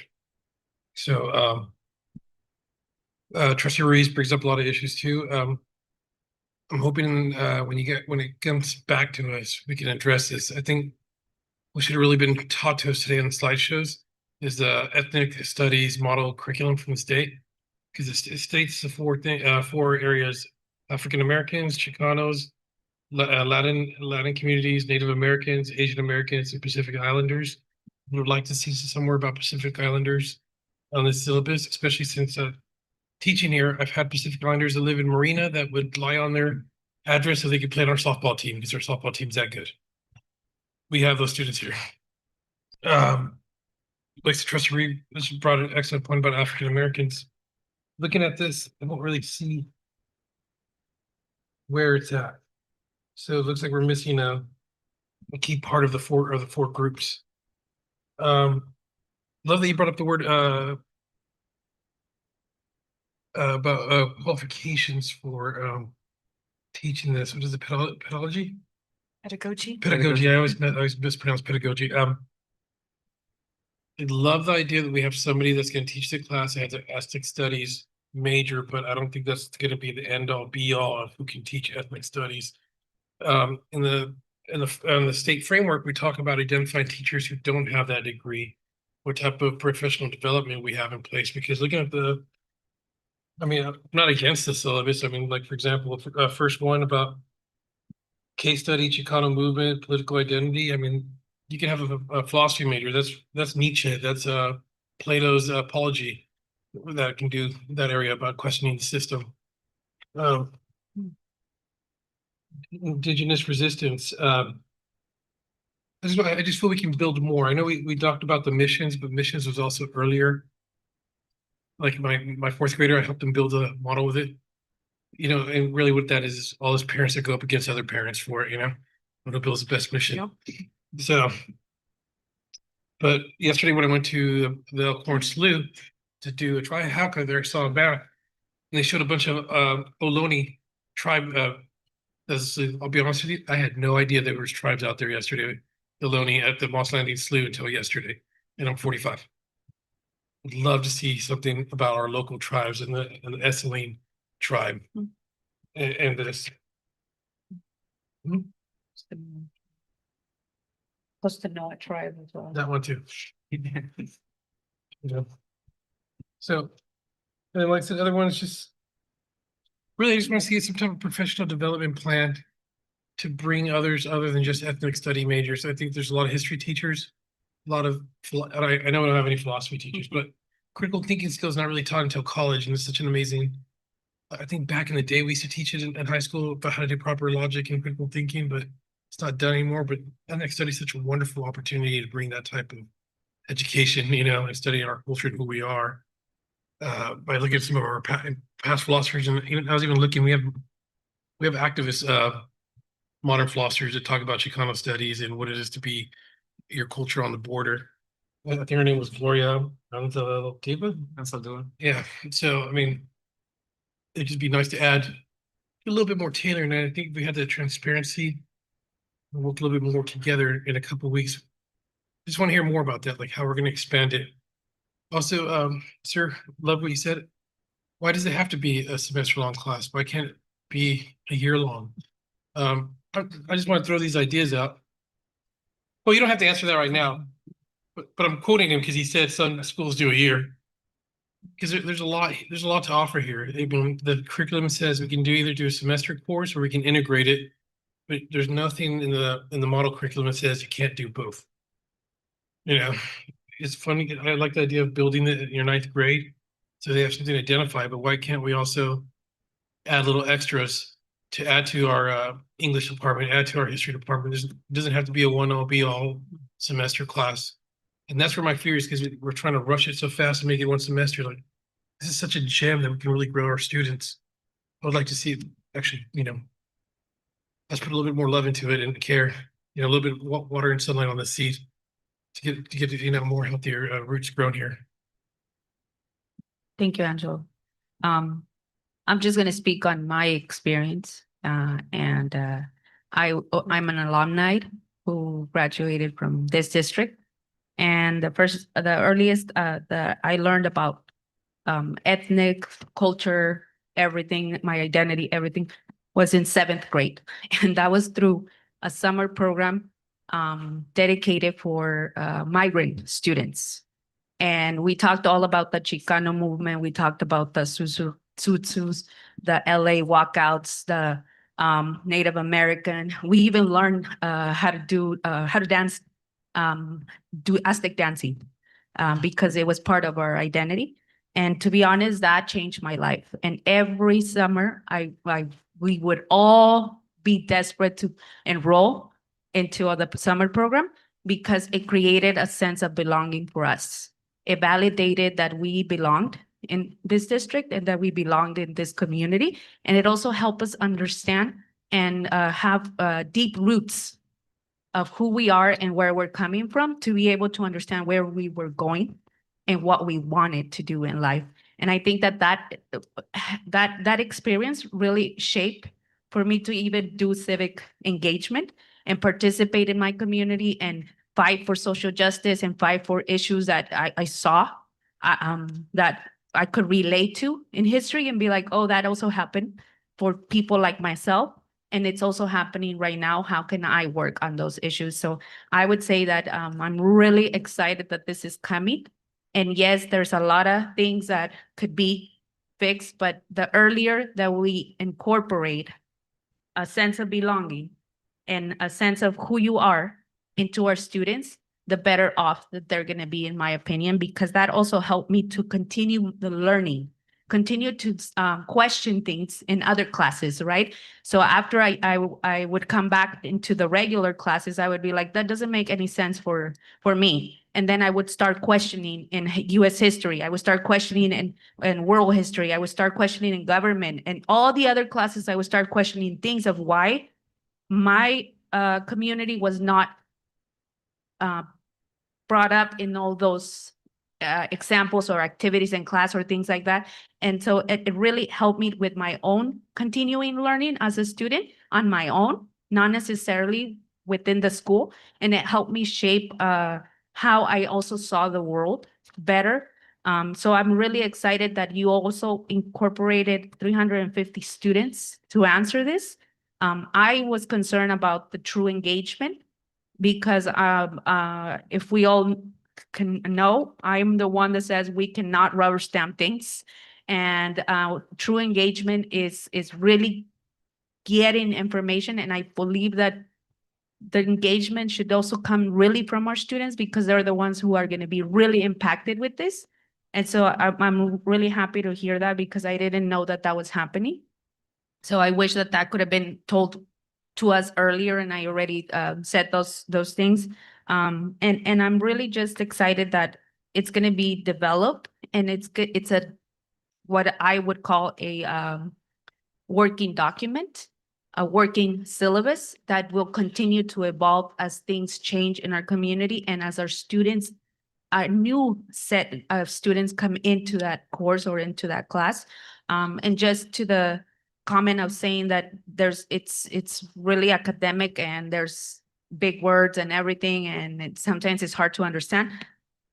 I would understand this easier than US history or world history, because it was easy for me to relate to the examples of what was happening, to say, yes, I understand what you mean when there was walkouts and all these things. And it was lived experience as well that helped me understand that. So I think that our students especially are in a lot of need to understand who they are, whether they're Latino, whether they are Asian, whether they are African American, whatever their ethnicity is, they are eager to understand and to build the roots to be able to stand strong when someone is trying to push their identity and trying to tell them that they don't belong in this community. And learning who you are helps you understand where you're going to go.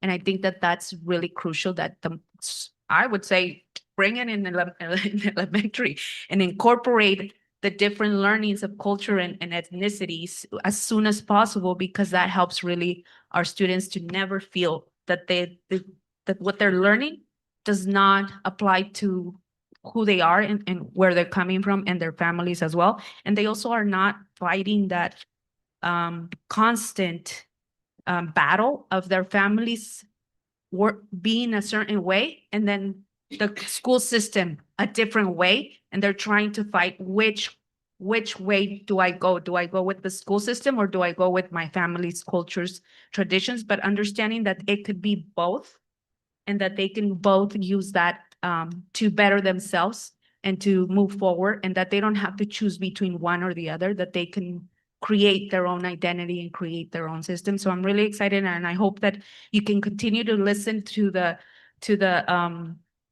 concerns and address those concerns, but also listen to the suggestions and then continue to incorporate that suggestions. And like Marta mentioned, I feel like the staff that worked on it is very knowledgeable. And you all mentioned about the knowledge that the Ms. Barrera has.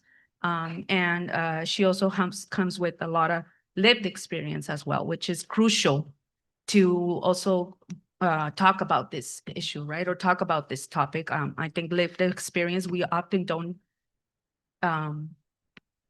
say like how important it is, but is the same as the theory and academics. Lived experience plays a crucial role on how this course could be taught. And so I thank you both for doing this, and I hope that we can continue to improve it and improve what is already given to us. And yes, like I see the syllabus or the outline, and I wish I could know more because I'm all just in general curious. I really want to go and sit and learn more and see them. But I think hopefully next month when you come, we can see a little bit more in detail what what our students are gonna learn about. Did you have something? Yeah, I just want to add one more thing. And it's really directed towards Dr. Turkey and Dr. Garcia. Please know that a lot of this is not really criticisms and stuff like that. We're really excited about this program. The best way I can describe it is Charles Dickens, Oliver Twist. Please, sir, can I have some more?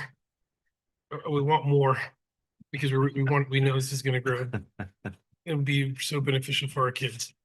So hopefully you can see the positivity in what we're asking. That we have trust in you, but like I said, we're hungry for more. Thank you. We're excited. Thank you. And we look forward to hearing more about how it will continue to develop. All Thank you, right. Board Committee. Thank you. Thank you. Thank you. And we're gonna move on to our next item. Public hearing on the 2025-2026 proposed budget. All right, we're taking a 2-minute break. Run, Angelo, 2-minute break, and then we'll come back. Can I grab one of your bottled waters?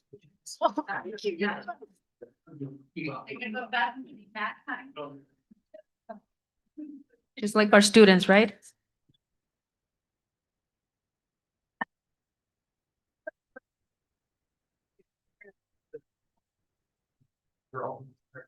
I know.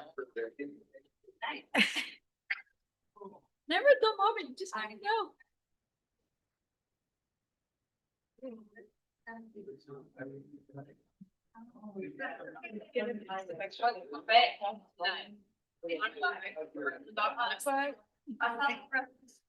No, not about groceries. Be out of here by 9. There you go.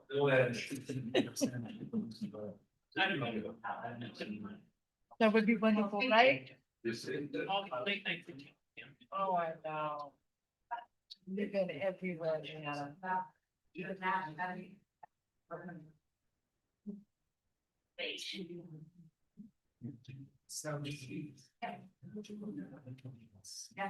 the day, I used to cut out those little icons for my students.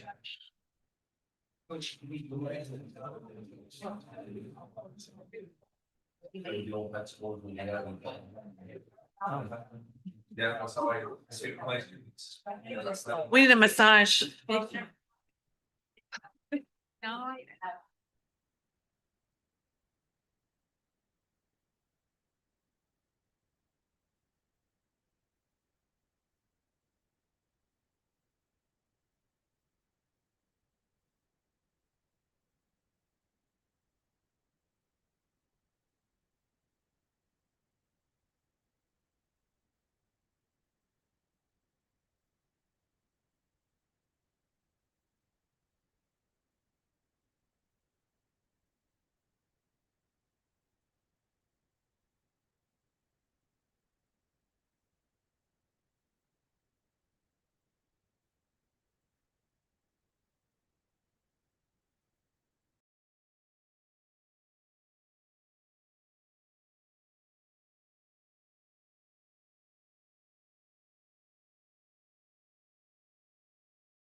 Huh?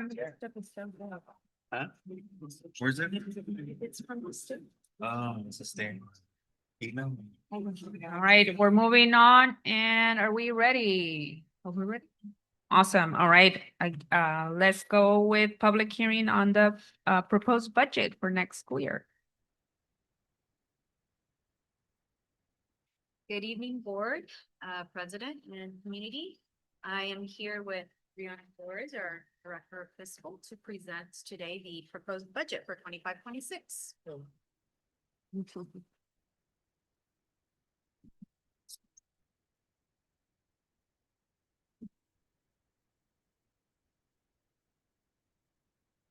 This better? Yeah. Okay.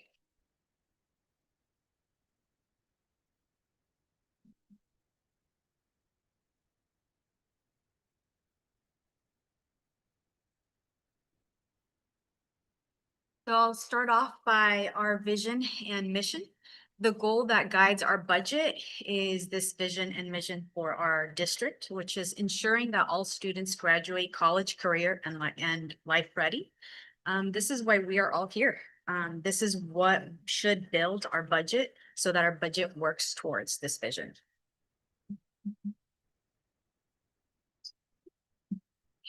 Today's agenda will have our funding factors, our LCFF summary, revenues, expenses, ADA, next steps, our upcoming budget impacts, as well as a bit of our LCAP and budget bridge. So moving to budget values, what are our budget values? Our budget values include, again, putting our students first. None of us would be here if it wasn't for students. Their success is our ultimate goal. And with that, we want to ensure that we're building trust through transparency, as well as planning for our future, staying on track with rules and compliance, and making strategic choices. What does this all mean? It means that we're trying to be intentional about the way that we are using our funds and being good stewards of our funding, as well as keeping our goal on students. I have provided a bit of a visual to help us visualize this budget perspective. So for our fiscal responsibility, if we visualize fiscal responsibility being this pitcher of water, and within the fiscal responsibility, this encompasses compliance, accountability, strategic planning, but this resource is also a finite source. As you saw in the right-hand side, I put that it is a finite resource and we are required to hold 3% as a reserve, which means that we're only allowed to utilize 90% of our funds at any one moment. Now, when we have the fiscal responsibility picture, we want to make sure that we fill these cups of competitive salary and benefits, quality educational programs and services, as well as facilities and environment. Again, for our ultimate goal of students achieving career and college readiness. And I want to talk a little bit about how we have to play this balancing act and ensuring that all of these buckets are filled, because all these buckets play a crucial role in impacting our students. And for instance, our competitive salary and benefits make up about 80% of our total dollars. That leaves only 17% after we take out the 3% reserve. So we need to be able to serve our students, of course, through educational services and ensuring that we are putting money into facilities and environment. That means that we are on a regular basis, listening to the needs and listening to our community, listening to our students, listening to our sites, but also deciding and ensuring that we are being responsible in terms of utilizing our fundings for urgent needs and trying to classify wants for potentially another time if that fiscal finite resource is not available.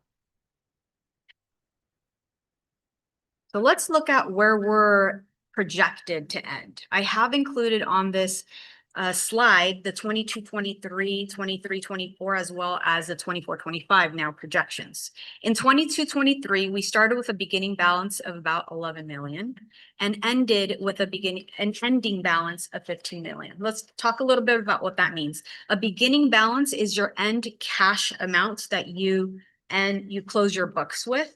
And then, the beginning balance is the beginning cash amount that you start your books with, and the ending balance is the end cash amount that you end your books with. Now in 23-24, we began our books with about 15 million. You'll see there is a small discrepancy between ending and beginning, and those are due to audit adjustments. And then we ended our balance with about 23 million. We started 24-25, again, small discrepancy due to an audit adjustment with a beginning balance of 23,330,000, as you can see. And we're projecting that we will be ending our balance in this fiscal year with about 19 million. Again, this is a projection. These are not going to be finalized until September 15th, once we close our books completely. In terms of our restricted dollars, in 22-23, we started with about 19 million and we ended with about 22. In 23-24, we started with a 22 and ended almost around the same with about 22. Now in this fiscal year, we started with, again, the 22 million. And currently I have a note that says TBA. The reason that I decided to not project completely out is currently me and Rihanna are very aggressively reviewing the 24-25 books, and we're looking through every single award and making sure that all those categorical dollars are properly in the budget at the moment. And so we want to make sure that we are diving in and our hands are in those books and that we really know exactly how much we're going to end in, and that we will know in the coming weeks. But currently, I don't want to give an exact number that I'm going to be held to. Another thing to note is that these are real figures. So 22-23 and 23-24 are actuals. However, the ending balance for 24-25 are just projections. And of course, our budget is a budget. It's estimated, but they're not actuals. Moving to our LCFF funding factors. This fiscal year, 25-26, we have received the Department of Finance statutory COLA of 2.30%. I do want to really state something here because I often hear this as a confusion. The statutory COLA is a revenue COLA. Revenue COLA is different than a salary COLA. I'll repeat that one more time. A revenue COLA is not the same as a salary COLA. Okay, I want to make sure that I'm very clear about that because I know that that can create some confusion and I want to make sure it's clear. Now, what does that mean? It means that that is the percentage that is utilized in order to increase our base grant amounts for each grade span factor. So for instance, for TK through third grade, the statutory COLA was 231, which it increased to that. You can see that 25-26 base grant amount of the 10,256, and so on and so forth for each grade span adjustment factor. Now, we do also receive 10.40% for TK to third grade and an additional 2.60 for 9th through 12th grade. As you can see, we also receive a transitional kindergarten add-on, and that helps a little bit. We're not completely funded for TK, but it does help. In terms of CalSTRS, our CalSTR rate has been pretty consistent at 9.10%. Now, we did get a slight decrease in CalPERS. It moved from 27.05% in 24-25 to 26.81%. So we are going to be having a slight savings, at least for this year. We'll see that it might rise or fall depending, as you can see from the projections here for 26-27 and 27-28.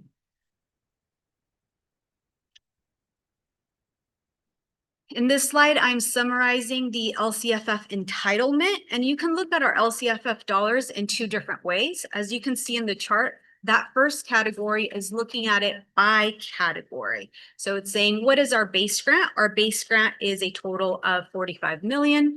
We receive about 1.7 million for the grade span adjustment, supplemental in concentration. We have that 8 million and an additional 10 million for concentration. We have a targeted instructional improvement block grant of approximately 435,000, and then our home to school transportation, which is a specific pot of money specifically for transportation, is about 1.1 million. And again, the transitional kindergarten, 732,000.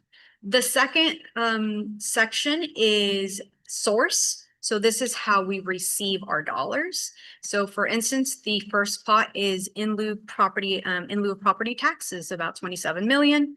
Our EPA, which is Education Protection Account Entitlement, is 3.8 million, and then our net state aid is 38 million.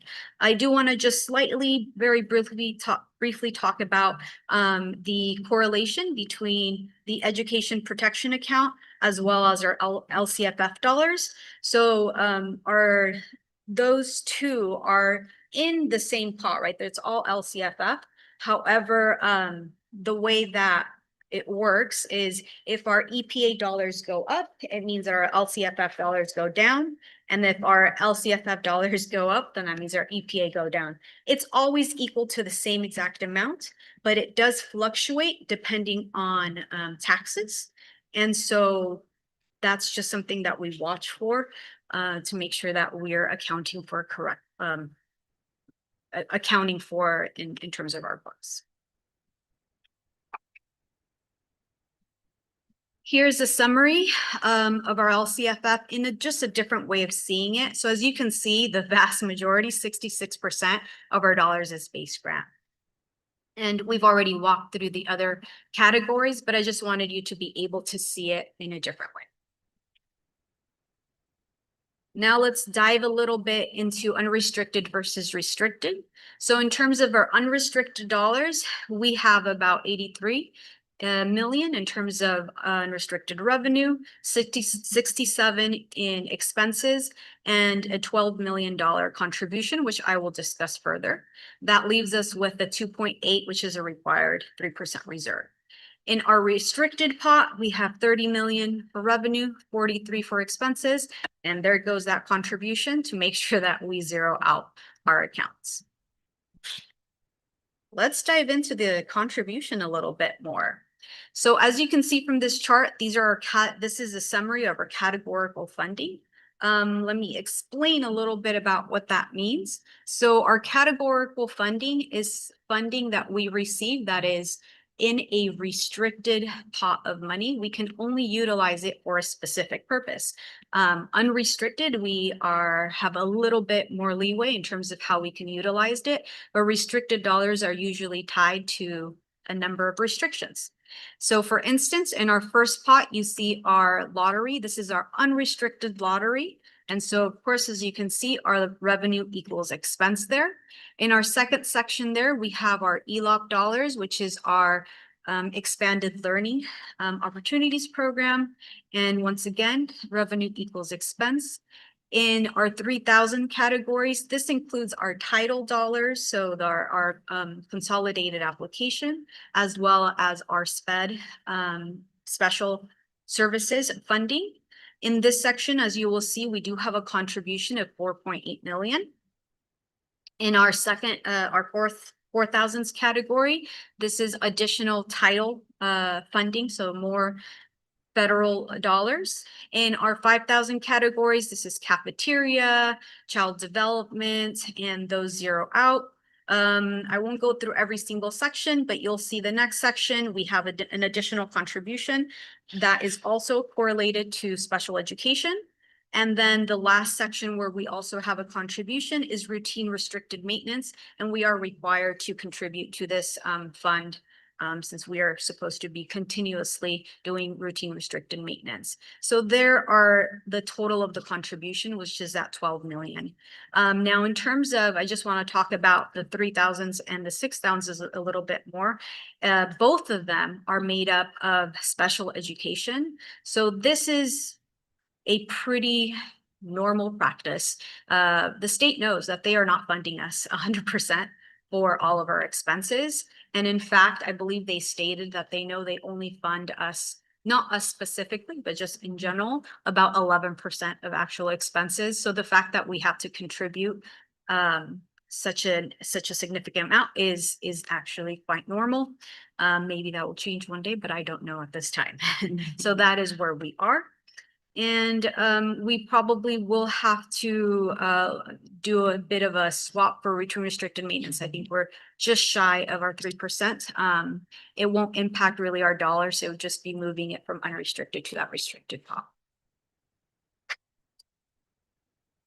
Moving forward to our general fund, this is revenue versus expense. This is just a different way of looking at it, but I'm going to dive right deeper into it in the next slide. So in the next slide, this is our general fund expenses.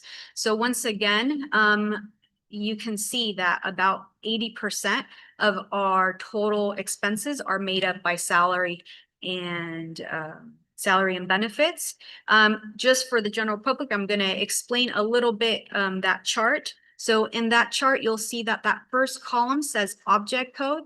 The way that we categorize expenses in school finance is by what's known as object code. So that 1,000 is correlated to certificated salaries. Our 2,000 classification is classified salaries. Oops, forgot the D there.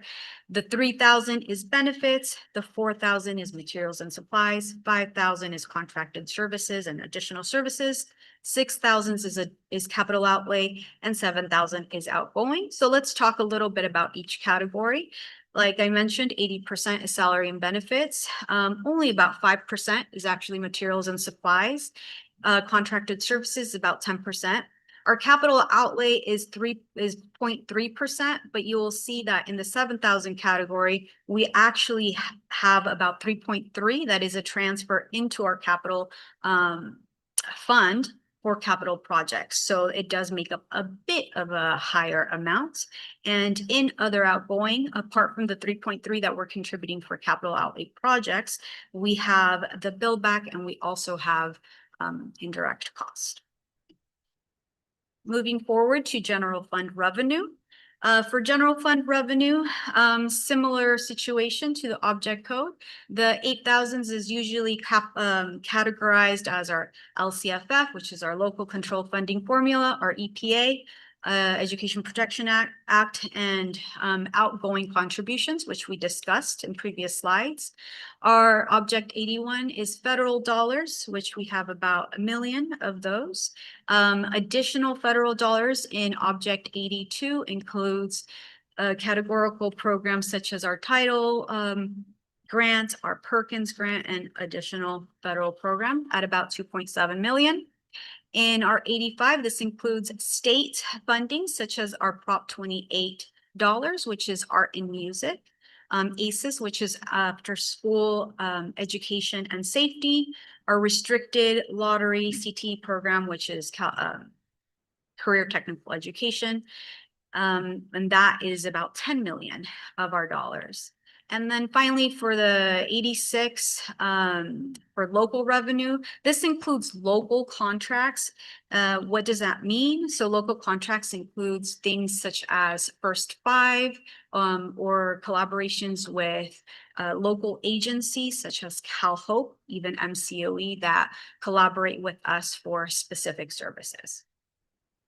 In the 87, this is a transfer apportionment, so this is correlated to SPED, and I will break down the 97. So we already discussed a little bit about what that beginning balance is. We are utilizing a beginning balance in our adopted budget in order to supplement, and I'll discuss that a little bit further. So that amount alone is 10 million. So let's look at that a little further. Okay, this slide can look a little scary when you look at it at first, but let's walk through this together and let's unpack this and what does this mean? So in terms of our total unrestricted revenue, we are looking at $70 million.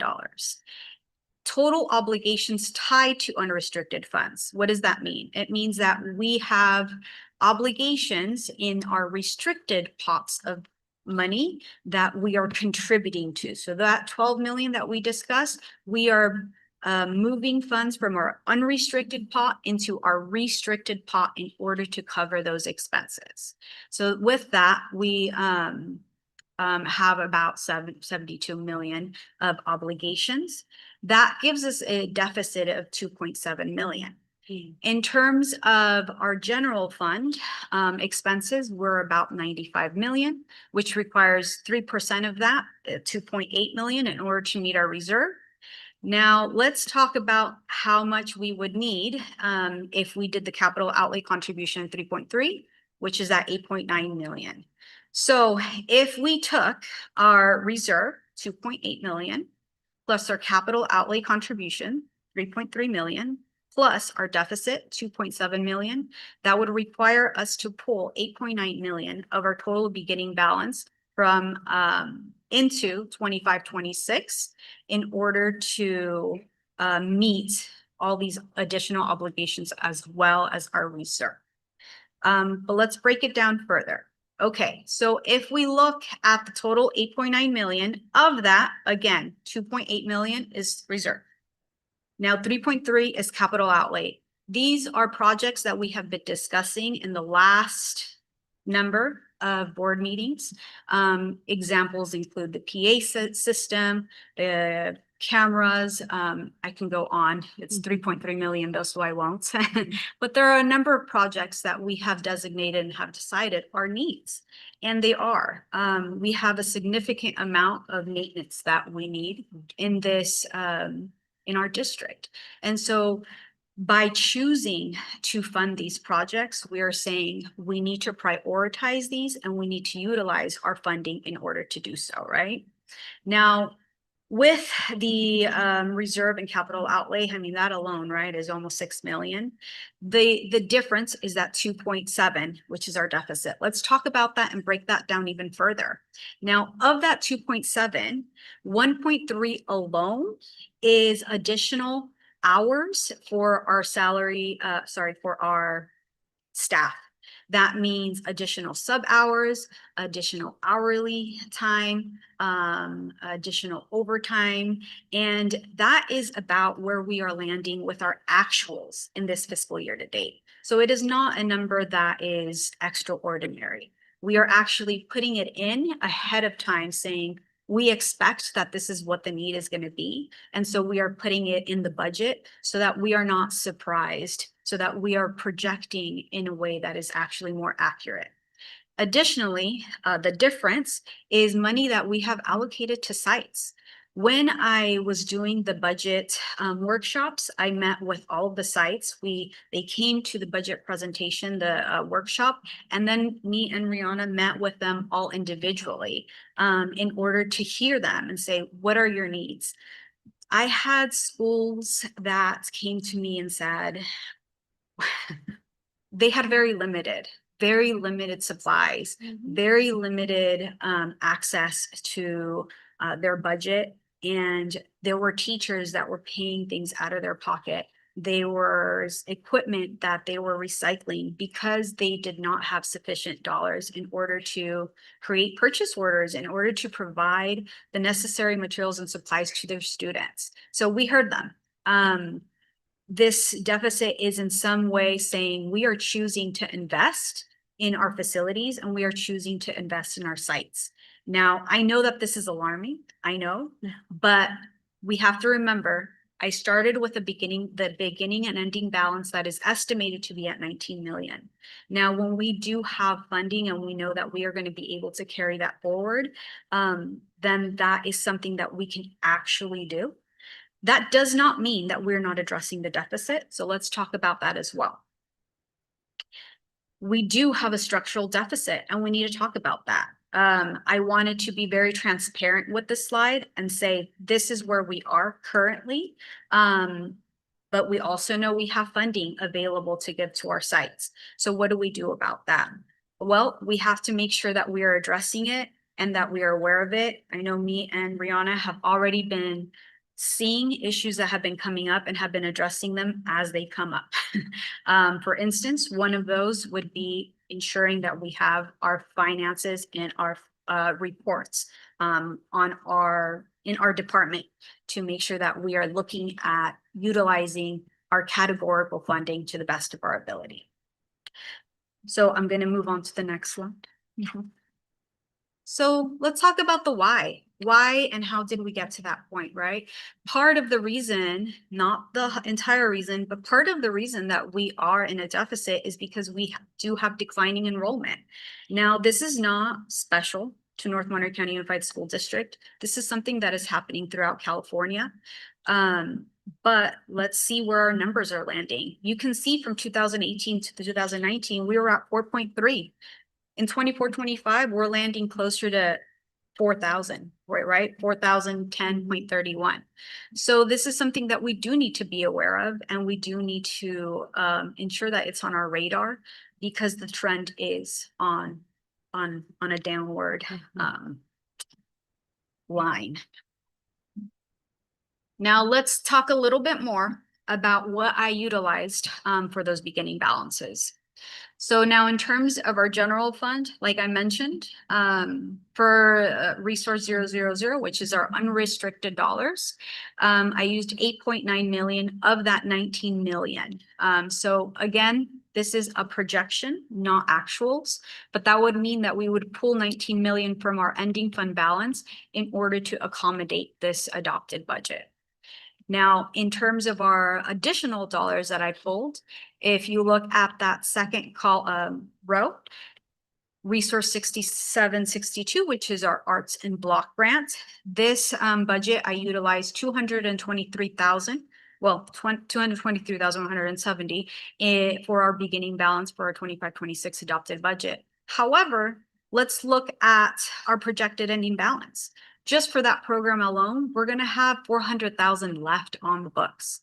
Now, that means, and our grant carryover in this situation matches, it's the same. What does that mean? That means that when we revise, we have to add the additional dollars back into our budget. So it's only going to increase, but we are using about half of it in order to start our budget.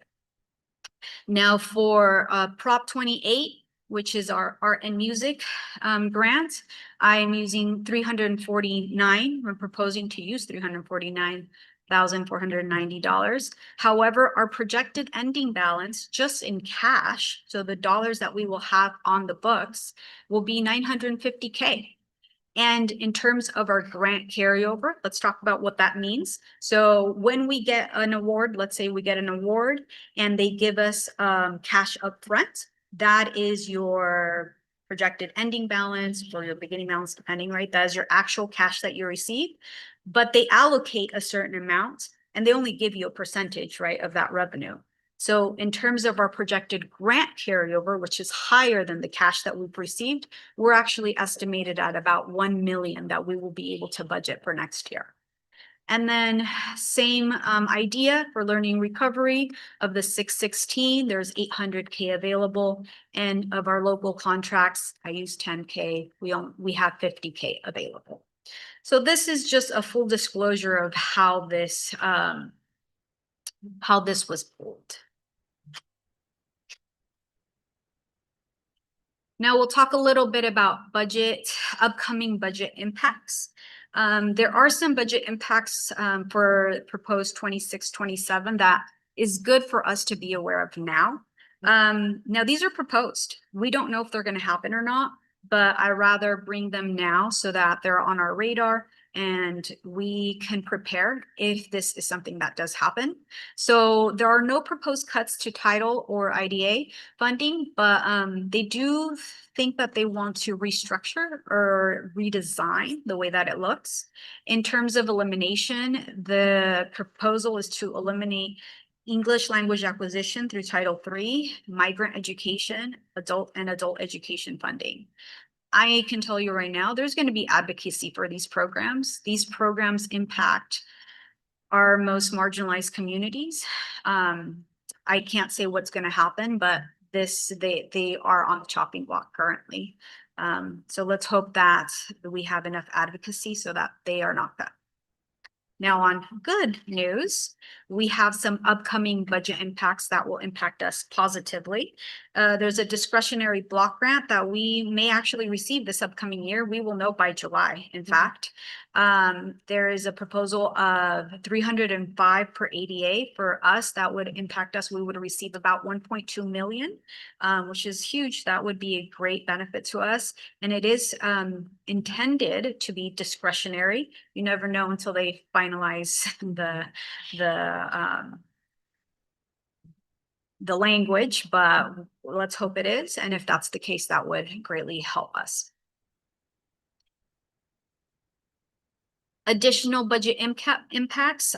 So additional money that might be coming our way as well is the literacy instruction funding that is proposed to be about $2,000 per teacher. We have 83 teachers that are TK through 5th grade. So that's about 166 additional dollars. There's also TK English learner support. I don't have the amounts yet. They have not disclosed that information. But something else that we are looking into applying is for school facilities. We absolutely need funding for school facilities. We need to, any money that they will give us, we will take. Any money that we are eligible for. And so the plan is to apply for a couple of these allocations and hope that we receive it. I'm gonna let Rihanna have a turn now. She'll bring it home. Thank you, Brandon. So I'll just give a little bit of insight into also what it takes when we complete these reports. For one of the components for budget development, interim and year-end closing reporting is the standardized account code structure forms, also known as SACs. SACs is a financial reporting format that is used by all of the LEAs in California. And during this process, we are able to run what's called a technical review check, also known as TRCs. This allows us to identify areas in the budget that need additional review as we're working on these reports before we send them off to the county office. And when we as we're working on the 25-26 budget, we were able to upload to SACs without any fatal errors, meaning there weren't any immediate corrections needed at this time. We were also able to upload to SACs with 0 warning errors, which means, there's no data at this time that was marked as a potential issue as we move on to the future, that possibly could change just something for us to identify, but those are things that we can correct. There were TRCs that came up that were correlated to the 24-25 fiscal year budget that we will be able to clear in the year-end closing process that is coming up right once we're done with this budget development. So I'll go to the next slide. I'll talk a little bit about the LCAP in the budget, as Antonio with Ed Services will be happy to come up and present once again in more detail the LCAP expenses. But I just wanted to touch briefly on as projected on the slide, you'll find that the majority of the LCAP expenses are targeted towards goal 1 and 2 to meet the needs of our students for equitable instruction and student engagement. 2 concepts that you want to keep in mind as it supports one of the topics in the next slide. So the next steps of the business office, we want to analyze and review the general ledger during our 24-25 fiscal year year-end closing so that we get a better understanding of our budget and can really know where the district stands, right? So that we can really offer those more accurate numbers. And so by doing so, we also want to address our deficit spending and where on the areas that we can improve. And so one of those areas being reviewing positions. And so we'll look at how are they currently funded, and then also putting in place a review and approval process. That way we can identify the need of a new position and then the funding for a new position to make sure we can maintain right as throughout the years. We also want to take a look at procurement procedures and training, as well as standardizing card and reimbursement usage. We want to improve budget management as well as follow policy compliance to better prepare for audit visits. We also want to centralize our contracted services. We want to be well informed of all our contracts that we have currently. That way, we can make sure that we are also receiving that revenue. We want that revenue to come in. We'll also take a look at applying for additional revenue streams for our district for anything that we are eligible to apply for. And then to touch base back on a little bit, back to that LCAP slide, one of the big issues we want to touch on as well as ADA and retention. We want to look at our declining enrollment, and we want to be strategic on how we use our funds, because not only do we want to maintain ADA and retention, but we want to increase it. And to be able to support that, the business office plans to offer mini workshops. We have come up with the idea to call it our bite-sized business workshops, kind of offer a few topics here and there to our staff who are, really involved with the budget pieces. That way they can, we can offer the training. They are given the opportunity to learn and ask questions, gain knowledge and confidence in these budget tasks that they're asked to do, right? And then also allow them to be well informed with the resources and let them know that the business office is here to support. Thank you. Any questions? Thank you. I'm first going to open it up for any public comment.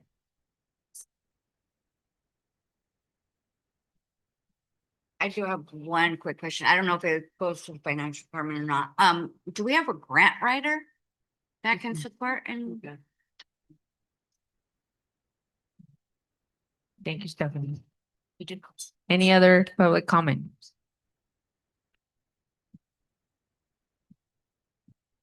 This is gonna be real quick. So the acronyms, thank you. I talk about it a lot, but thank you so much for breaking down what those acronyms mean, because my eyes glaze over when I deal with this stuff. Really, just driving home when looking at stuff like this, I know this is proposed budget. I'm glad to see that we're taking facilities into account. That's been kind of like, you guys are tired of hearing from me, I'm sure, about air conditioners and, our kids having the ability to breathe in our classrooms. So yeah, mostly I just wanted to say thank you for breaking down the acronyms, because we use a lot of them. Thank you. Any other public comment? Right, assume.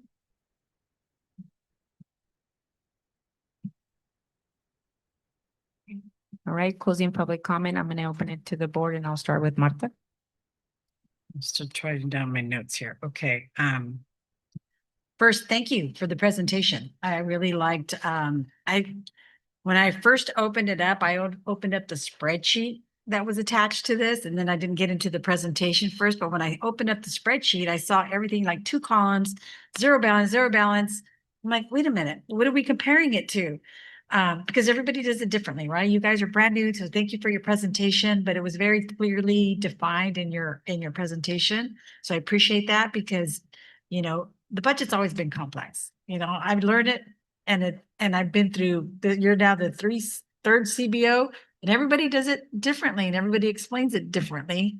But at the end of the day, I do appreciate your presentation. You guys did a good job. So you mentioned, first I'll start with the deficit, right? That was everybody's concern. What was the exact total amount that we're in deficit spending? It's 2 point, let me give you the exact number. Was it 9? Well, with no reserve, and then with the with something else that made it. 2.7. Actual deficit is 2.7 million. 2.7 million. Correct. Yeah. And I know you guys did you talked about the reasoning behind that, right? ADA, yep. We knew that was going to happen. Declining enrollment has been a trend, like you showed it. And grants, yep, that's something that we do have current grants right now. But some are ending. A lot of the one-time money ended. But you mentioned Proposition 2. That's something we brought up a while ago. And can you refresh my memory, Matt, why we did not submit for Proposition 2 in the beginning of the year when we brought this up? Absolutely. So I put it up with Connie at the start of the year, and she said, okay, great. I brought it up afterwards, and she said that we weren't in a position to apply for it because of the ongoing DSA projects. That's what I thought. However, what we've also learned is if we can show progress on the DSA projects, we can actually move forward with other projects. And I don't know if you have anything else to share around Prop 2, Brenda? Yes, I did do a training on Prop 2. The applicant, you can apply. There are a couple of requirements that need to be met in order to apply. But the only difficulty with Prop 2 is that it takes time. It takes quite a bit of time in order to receive the funding. So I think our best way to do it is apply as soon as we can. If I could have applied yesterday, I would have. But it is available to us. So it's something that we should apply to. The state funding is probably a little bit more available. And that's going to be my goal to apply to that before Prop 2. So there's still funds available in Proposition 2? Because this was Yes. available when we went to CSBA's, when I came back with this information. There says every school district is applying. It's going to go quick. And then I There heard is- we didn't qualify. So it's still available for us to apply. The money's, there's still some money there. Yes. Okay, good to know. Then you talked about when you met with all the schools, and thank you for doing that. You know, I think that's important to have that collaboration and that dialogue, you know, with each site, you know, and talking about what their needs are, where their struggles are with the budget. And I love the fact that you guys are doing this mini workshops, but you talked about they're not getting supplies. That's one of the areas of concern. But yet, every time we saw the budget, we would see all this money that was left over in books and supplies. And we tapped into that because it wasn't being used. So help me understand that piece. That's a great question. I think that would be something I'd have to look into in 24, 25 and why exactly they were not able to access it. So thank you. I'll look into that. I also think that if I can, Martha, the books and supplies which we're tapping into were centralized funds rather than funds given out to school sites. Okay. Thank you for that clarification. You're welcome. Because I was tying it there. Yeah. Yeah. And let's see. Oh, I didn't see anything on the COPs, the money that we owe. No. On the bonds? I did not mention that. I can talk about that in another slide. Yeah, because I thought it was, The money which we owe on the bonds, so that gets paid back by the public through taxes. no, we borrowed money. We have the they're called COPs, right? COPs that we owe. I see. I believe so. We have a loan. I think Yeah, we that's have a what you're loan talking and it's about. like, We do. we have a deadline to pay it. Yes. And we put money aside for it and we have to be paying it. So I didn't see that in any of the report. I did put it in the budget. It's in the, I think, budget 03 report, and you would see it in Fund 56. Okay. Yes. Cause I think that our balance is due in January. It's Where? a good chunk. January, I believe. It's about $500,000, somewhere around there, per year. So I'll have to take a look. I can get more information on that. Okay, just so we can stay on track of that, right? Because we are seeking of trying to possibly go for another bond, so we have to kind of make sure this is paid off in order to qualify for another one. Okay, other than that, thank you for that clarification on deficit. That's something that obviously we need to take a closer look. And all the decision making on having a fiscal balance and it's yada, yada, yada. So I appreciate your recommendations. And the one that stood out to me was the process on positions. I heard you guys say you really want to make sure whenever a position is brought to us, that it's going to make sure it's clear. We have the budget, it's coming out of this budget. And it's brought forward to us before we approve it to make sure that the funding's there. Yes. So that would be important. Thank you. Thank you. Rick? Is there any update, right now, but community schools cohort that they appealed. Not aware. Oh, on whether we've been accepted into the cohort, Rick? Yeah, the last one. We'll have to find out, see if we have an update on it, because I know that we did a, we appealed, but I don't know if we've heard back. Do you know, Antonio? Okay, thanks. I saw that like federally, the migrant programs might, possibly be less funded, but if it didn't, ours is like with MCO, right? So ours is with MCOE. If the federal government decided that they were going to cut all funds to the migrant funding, then that department in MCOE would no longer exist. And no districts would get funding for migrant. And so my question is kind of like, I know the plan is maybe get it back. So would it be best just to get it back, sooner? It wouldn't make any difference. Wouldn't make no difference. So wherever the funding goes, it either goes to MCOE or it goes to us. Oh, okay. Right. Okay. But if it was cut, nobody would get it. Can I just say, it flows through MCOE to us. So if it was cut to MCOE, even if it was at our site, we would not receive it. Yeah, and I think the ADA is kind of like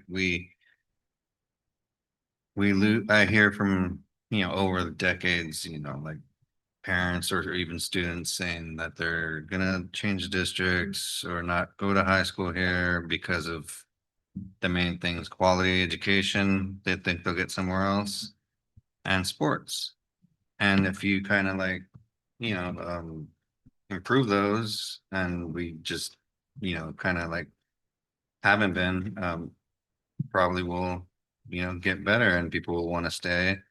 And just more of a proactive approach on pretty much everything that the facilities have been lacking. Why? Because we didn't have the positions doing more things or even opening up more positions. Just for instance, a painter or grant writer or whatever, and utilizing, I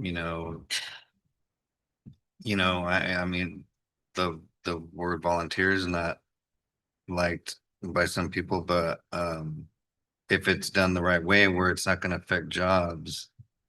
And like I sent something recently to Matt that Blue Zones was saying like, hey, internet, come to this school in Salinas and sign up and we're going to paint the whole school.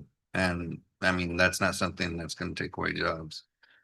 But I mean, it just goes to be just proactive and like in all aspects of the district.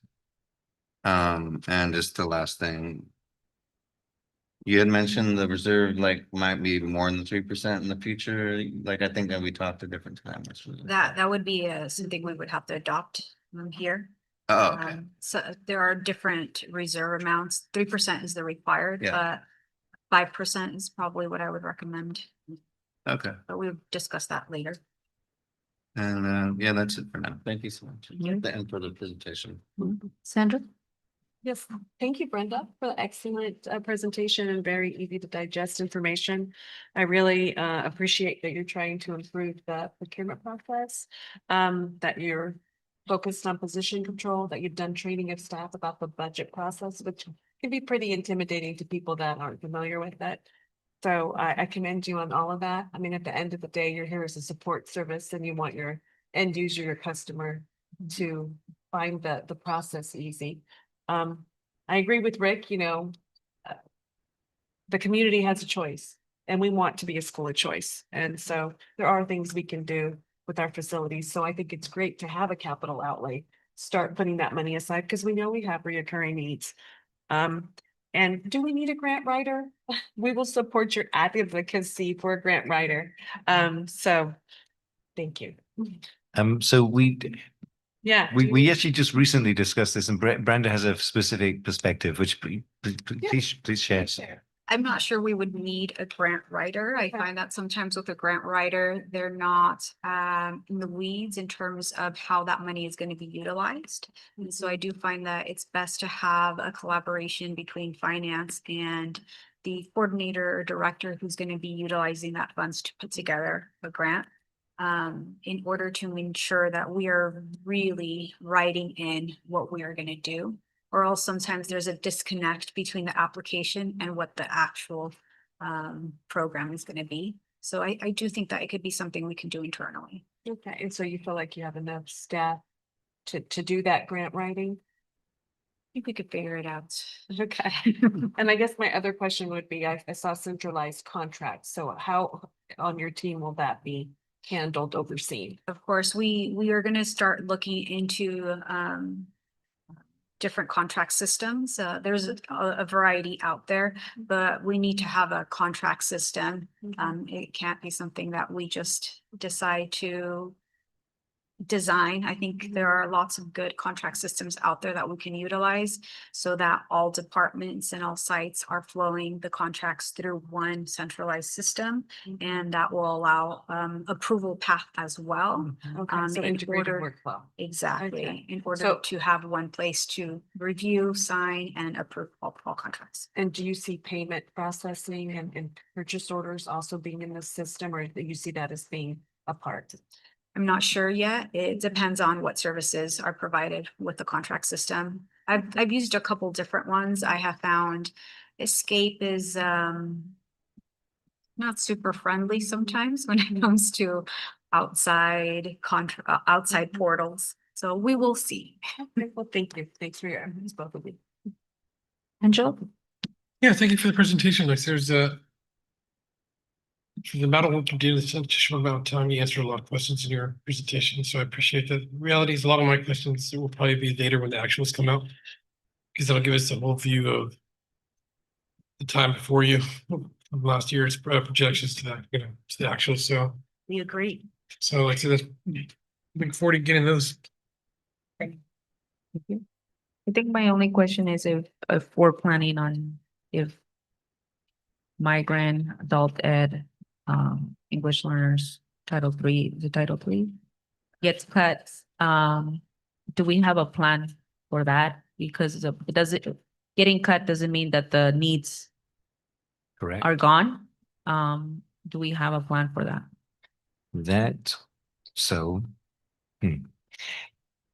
It would be a board and district decision, essentially how we spend our money, right? So would we continue to support our English learners? Absolutely. We would just have to do so with more unrestricted funds, because those restricted funds from the federal government would simply disappear. So there would be an impact on our unrestricted fund. Same thing with adult education. It would be then a choice of the district, ultimately the board. Is that something which we would want to continue to fund with unrestricted dollars, or is it not? It would be a choice point. And do we have the number of students who are in are our students but are outside in a district or submitted transfers? I think, and do you have a number, Antonio, of how many?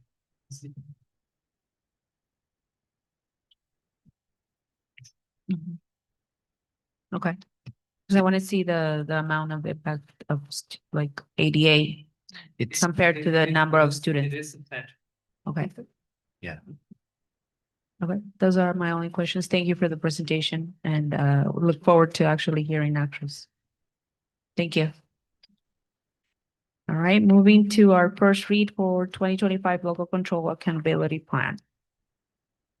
All right, it looks like I'm back to take us home. To finish it, they gave me a quick little break, so here we go. So this is the first read. I will be back like Brenda and Rihanna for the next board meeting for a final for your vote. So let's jump into it. So in here, it is Ed Code, right? That we give an update on our annual LCAP LCAP update. It's a requirement that we do this, and when we do this, we basically really want to focus on giving a review and all the action and services to our community. We want to be able to give a synopsis, a summary of the analysis of the effectiveness of the different actions that we have, and then talk a little bit about how we have gathered and how we have responded to community to partner ed partner data, right? So from our parents, from our students, and from our staff. So that's what we're about to jump into. And in case you didn't know, we have about 37 LCAP actions that goes into this plan. And actually, before I show you the dashboard, I do want to say that it's a collaborative effort, right? So with business services, with all our directors, with our staff, I did not do this by myself, and it took a lot of hands in it, right? So our LCAP is always going to respond to, it's a plan that we have where how we're going to use our funds and what are the action steps that we're going to use to change the outcomes for our students. That's the dashboard for 2024. I look forward to the next one that we're going to have once we have the updated data. That's going to be very exciting and interesting to see what kind of changes there are. But when you look at these colors, it gives you a really easy visual for our community when you see sort of where we're at, right? So I want to call out in particular 2 student groups that continue to be struggling within our system and that we want to change the outcomes for, and that's our English learners and our students within IEP as an example. We know that our students are struggling with ELA and math when you look at those columns, and I want to put your attention all the way to the far right when it comes to college and career readiness. We talked about changing requirements. We talked about changing courses. One of you noted that our CTE completion, for example, was really low. A through G being very low. That's that right column over there in the red and the orange that we have with our students. So then we put an LCAP plan together that was done about a year ago, and it's a 3-year plan. So we're just finishing year 1, right? With your new cabinet, with new staff that we have going on, with the implementation that we have, we're coming to the end of year 1. And we're here today to do the first reading. The final vote for you will be on the 26th. And then the very next year, the second year of the plan starts on July 1st. And here we go to get ready for next school year. So this is the timeline for the LCAP. A huge part of the requirement for the annual update is that we're able to highlight how we were able to get voice and perspective from our educational partners. And so in the 100+ page document that is attached, my job is to try to put this in a few slides. So in there is where you see more detail from where we arrive from this information. But we receive feedback from our students, our families, staff, DLAC, ELAC, and our union leadership as well. So here's some numbers to draw your attention to. So the number in the middle is that we had 584 LCAP surveys completed. The 57% is the amount of surveys that were from our students. So by and large, we had student voice that was guiding a lot of the input into our actions. We had 11 unique meetings with union leadership, with our LCAP engagement meetings, with our town hall meetings, DLAC, et cetera. So more than 11 meetings where we gathered input. The grade that most represented their voice was 4th grade. So gotta give it up to 4th graders. They were the ones that stepped it up the most to give some voice, which is really cool. Out of the 584 surveys, 129, and you're far right there, are from families and students who did the survey in Spanish by choice. They wanted to give the perspective, and we captured it in that way as well. So those are some data points for you. So here is, in their own words, there was a lot. I read every single word that everyone put into the LCAP survey, and I try to pull some of the things that kind of kept recurring. And for the students, look at the one in the middle. What is this thing? Is what they were asking. So I think there's an opportunity as we talk about civic engagement, educational engagement. What are we doing to help kids understand that this matters, right? How they represent a school site council to use funds, et cetera, matters. So I think there's an opportunity to support our students with understanding how important the LCAP is and how it works, right? On the top left-hand side, some other comments. Everyone should be held to the same standard. Kids not being, kids treated fairly, right? There was a lot of kids saying that they want more field trips. On the far right-hand side there, right? They want to know what other options there are besides going to college. So there's a bunch of different examples, and there's more and more and more comments that were given from our students. But it was really fun and informative to hear their voice. Here's some of the quotes from our families. And again, there was a lot. So I'm just put down in bold some of the ones that really stood out. There was a lot of feedback from our parents, right, of wanting people to be bilingual and being multilingual, valuing multilingualism in our school district.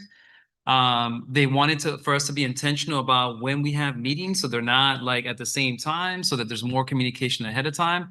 You look at the far right, they were in agreement with their students that they want our kids to have more experiences to get out of just our local community and go see what is out there.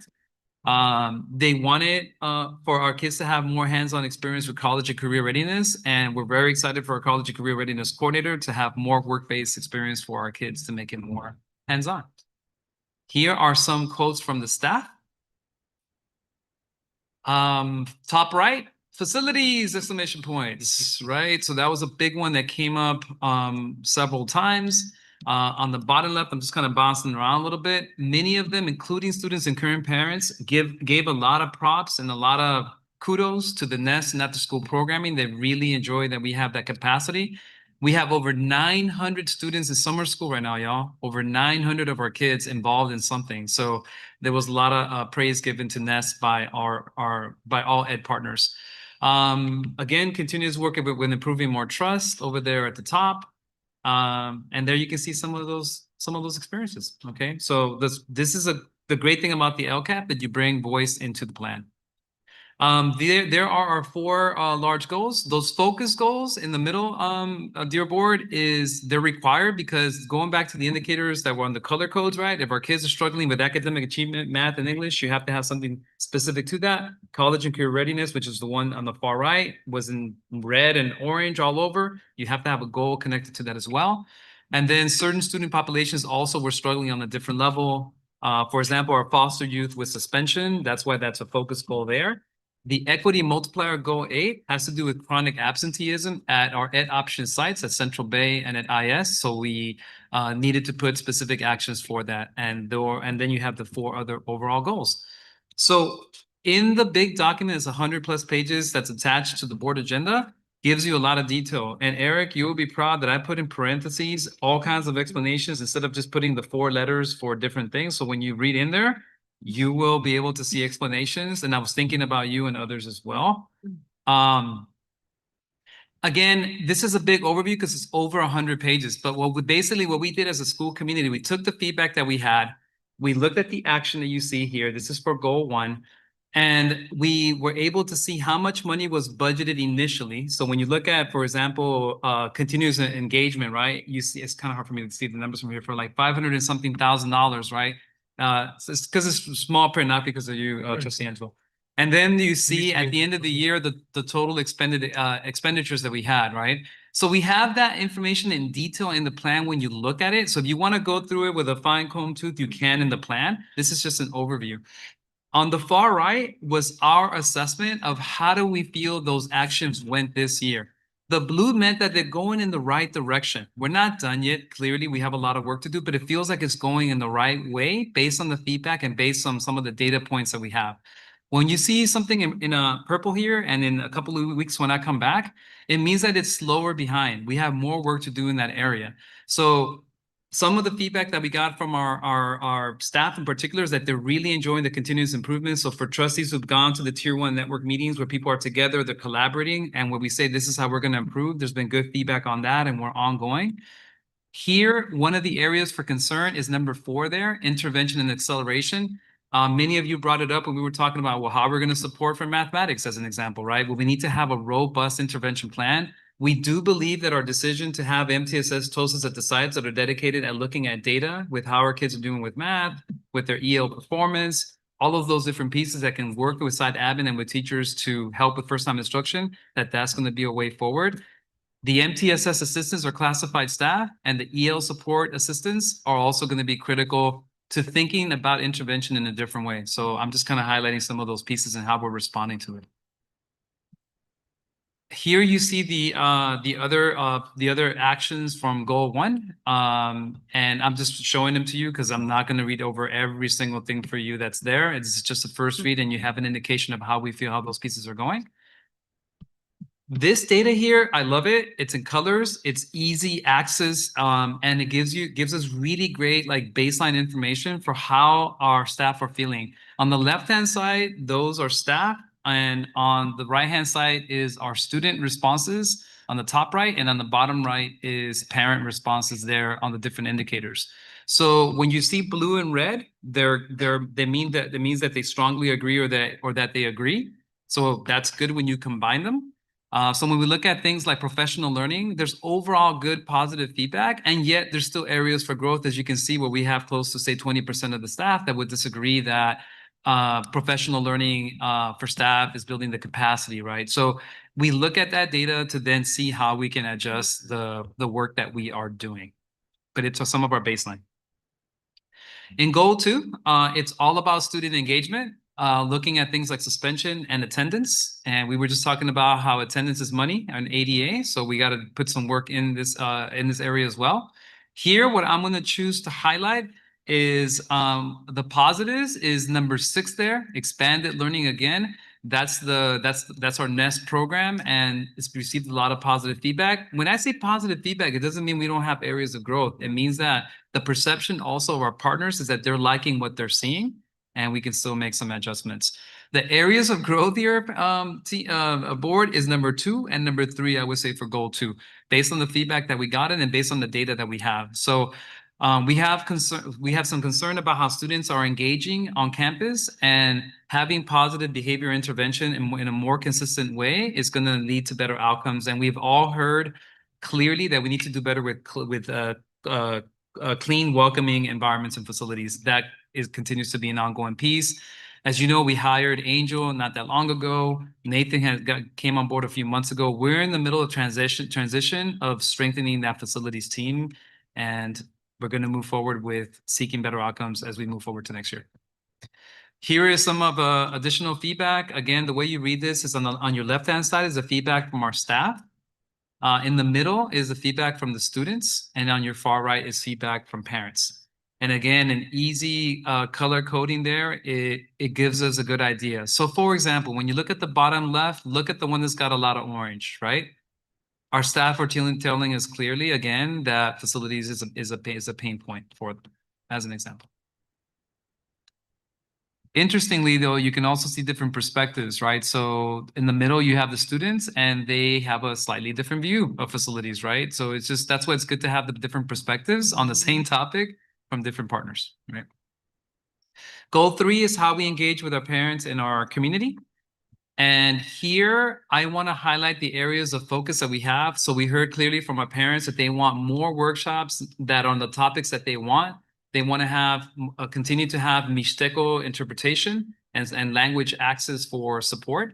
And what we are doing on this level is that we have our FACES, our family and community engagement specialists that we're going to be rolling out for this year coming up. We're centralizing our community liaisons to be more responsive to the needs of our community. So we look forward to having workshops that are more responsive to our families with the different structure of community engagement that we're shifting to. We also received good initial data. Again, here's some of the data points. The left-hand side is staff, the middle is students, and on the far right is our parents. And here again, this is the one about creating trust or improving trust. So if you look at just the bottom row on the bottom row, the first one on your left-hand side is how staff feel about how we are building trust. If you look at the red and the blue, it's not a bad place to start if the majority of our staff are believing that we are improving trust amongst ourselves. And so on and so forth as you look at the other pieces, right? So it gives us a starting point so that a year from now, are we going backwards? Are we moving forwards with some of the feedback from our partners? And then finally, we get to goal 4. And here we feel like, as someone mentioned it earlier, I forget which trustee said it, that Curtis, Mr. Wilson, is rebuilding the HR team. So that's a huge part of it. And they don't do it on their own, right? They partner with Ed Services when it comes to professional learning. So I'm really excited for our partnership. We were just having a meeting today for the new staff orientation for August 4th, 4th, 5th, and 6th. And we're excited for it. And we're working on it together to welcome whatever total number of new staff are going to be there, because we've have finished hiring, right, for the high school and a few other sites. So we're very much looking forward to that. Out of these 4 areas, the one that we haven't really yet started the work and we need to get started on it is how do we address the goal of increasing joy at work? It may seem difficult, but we put it down as a goal. And as you see, one of the actions is to do empathy interviews with staff to figure out what might bring more joy at work. And that's one that we need to start for next year that has not started yet. And again, this has been in full transparency with you. Here, this is only for staff because this was about professional development and recruiting with the teacher perspective. So here, 4.1, you can see how they feel we're doing with recruitment. On 4.2, you can see how they feel that we're doing with retaining the staff that we have. A lot of times that's got to do with professional development.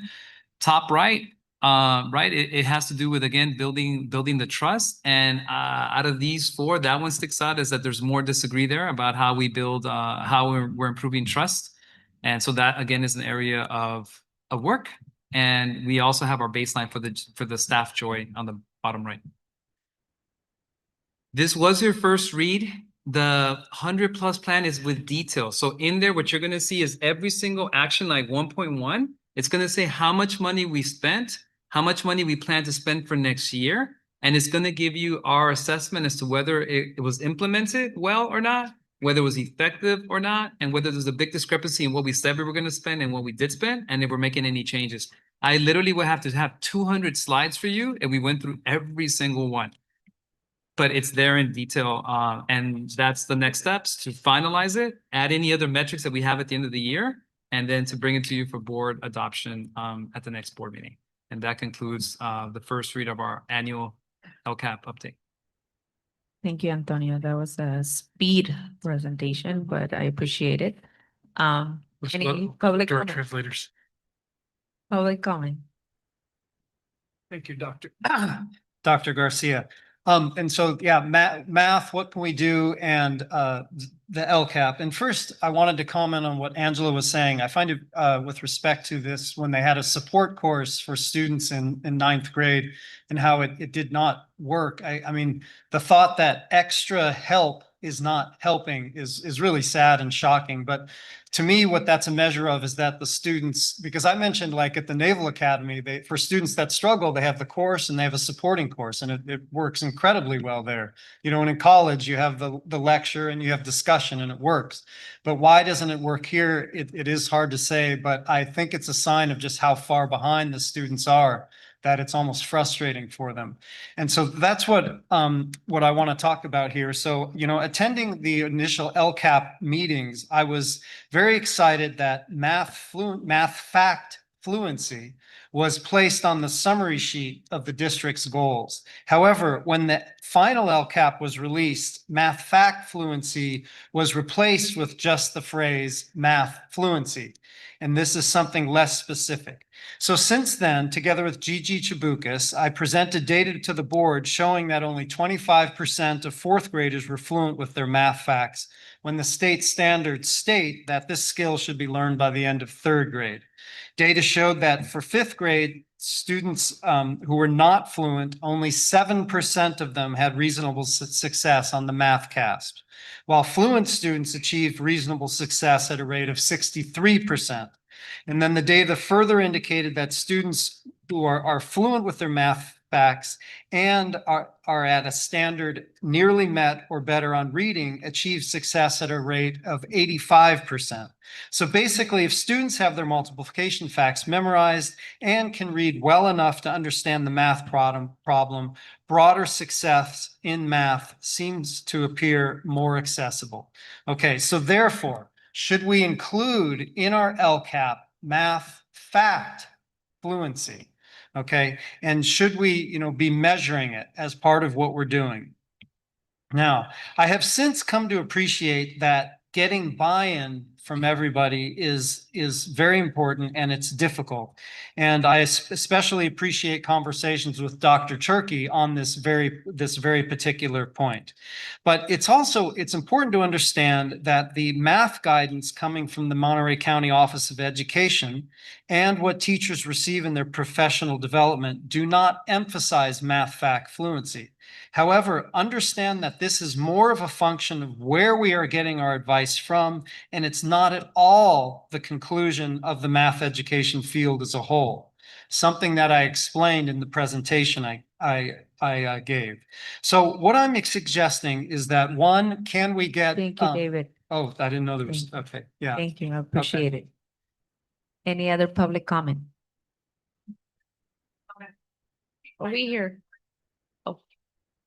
Sorry, it's for everyone to be able to hear also on Zoom. Where can we find your reports? So the presentation and the full report is attached on the agenda. It is, okay, Yeah. great, thank you. Yes, you're welcome. And it's just a Any- draft. The final will be next at the next board meeting. Okay. Any other public comment? Zoom? Okay. Hello. Before I continue, I think you mentioned something about staff happiness, right? Yes. Is there opportunity? This is Ms. Espinoza. Is there opportunity at all for like staff to have progress, whether it's forward in career or in like leadership pathways, or is that an opportunity that will ever be provided through the district?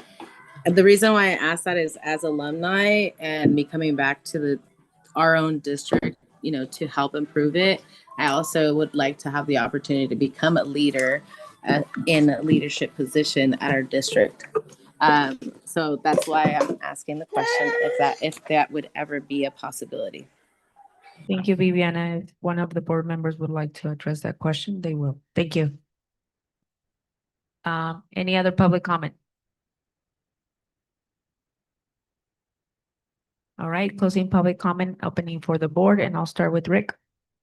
Yeah, could you address, be honest? Thank you. Thank you. Thank you, Trustee Diaz. I love that idea. And it sounds like Viana wants to become a school leader or in a different leadership role. And I think she would be wonderful. I know it's not about her specifically, but yes, we want to grow our own leaders. So I would love nothing more, maybe to work with her and other folks who may want to help give me ideas to build a great leadership development program. Next year, I'm excited to say that for the first time, maybe in a while, we're not just going to have a leadership training for our directors and our principals, but we're going to start an assistant principal leadership academy. And with that, I'm excited about. So for example, Mr. Cannon, who was just hired an assistant principal, and I believe it might be his first time as an AP, he has a chance to also grow. But I also like Viana's idea of having another pathway for people to enter into leadership. So yes, Trustee Diaz, we would love to do that. Thank you. And I've heard from people over the years that they're internal and they've applied, and so many people say they never get the jobs, and you know, a lot of the times it goes to people, you know, from somewhere else or whatnot. But that's good to hear. For, you know, we'll do that in the future. On these graphs and stuff about the staff, we asked them how they feel about a set question, but are we asking them like, what can we do like better in all these fields? Like, what do they want? Like, what would make them feel better? Also for the students also, actually. Yeah, so they'll have those specific questions, right? That gives us the pie graphs that you notice. And then for every section, it also says, what else would you like? What other questions or comments or suggestions do you have about blank? And they can type it in. And those are some of the quotes that I pulled out. But there was too many to put on all those slide decks, but they could share ideas as well.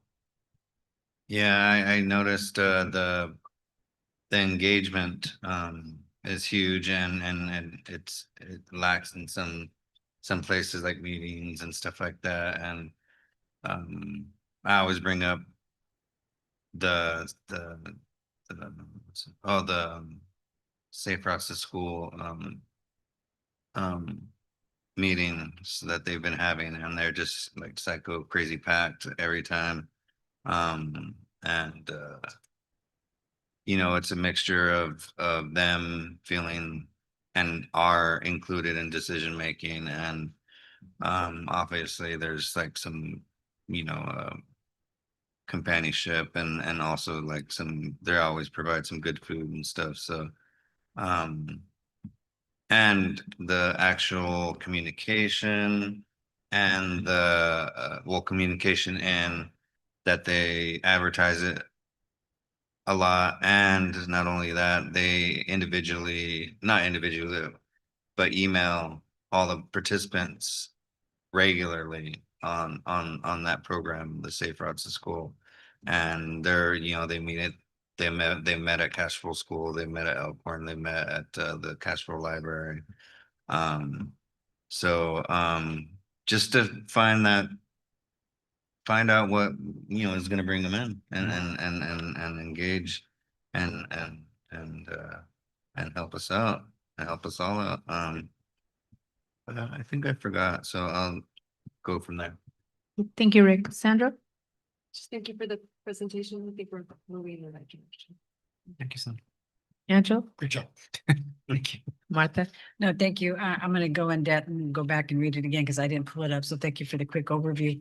But one thing that stood out to me was the restorative justice. You know, that's an area that I think I brought that up to your attention to get a better understanding if it's being implemented at every school. We have it on our list of things to present on in the near future. Perfect. Okay. All right, thank you. And I would say the more I feel like we are truly asking for feedback and engagement instead of just bringing information to all these groups and families and not truly obtaining the feedback. So I feel like this is showing that we're committed to engaging in a meaningful way and not come and talk to our community or talk to everyone that's involved in our district, but more of like give us information. So I appreciate that. Yeah. All right. Thank you. Thank you. All right, moving on to board requests for next meetings or possible future. And I'll start with Rick. Just maybe like for since it's the end of the new school year, we all and many other people noticed the meetings and everything would overlap, events, and maybe that just like every site and whoever's starting the meetings at every site just have like a calendar that they know, hey, this is going on in our county, so maybe at a different time or the next day, or just let's try it. We're actively working on calendaring right now, actually, in a central calendar, Rick. Absolutely. And like all sites are gonna all sites are gonna have to use the central calendar. We have it up now, but it's been pretty loose. Awesome. And so we have to re-engage folks around the use of the central calendar and also just, start the charge ourselves. Cool. Yeah. Thank you. Yeah. Thanks. Sandra. Angela. Okay. Martha. Will you be giving us data on, and I'm sure if this is going to be with the high school, where like how many, the percentage of students that actually are going to college, which ones went to career tech? I mean, that data that you guys do at the end of the school year? We can certainly do that. Okay. Yeah. I'll shoot you an email. That was the area that I was going to shoot you. Just kind of give us a quick overview on how we did. So then that way we could focus. Yeah, absolutely. It's interesting. The dashboard data doesn't come out until December. Really? Yeah.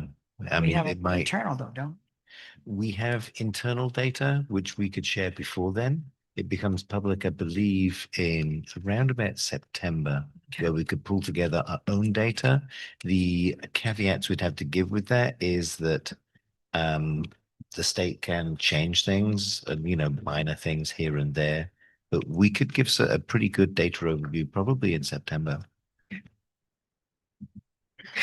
Thank you. And I don't have any items and meeting adjourned at 9:59. Thank you all.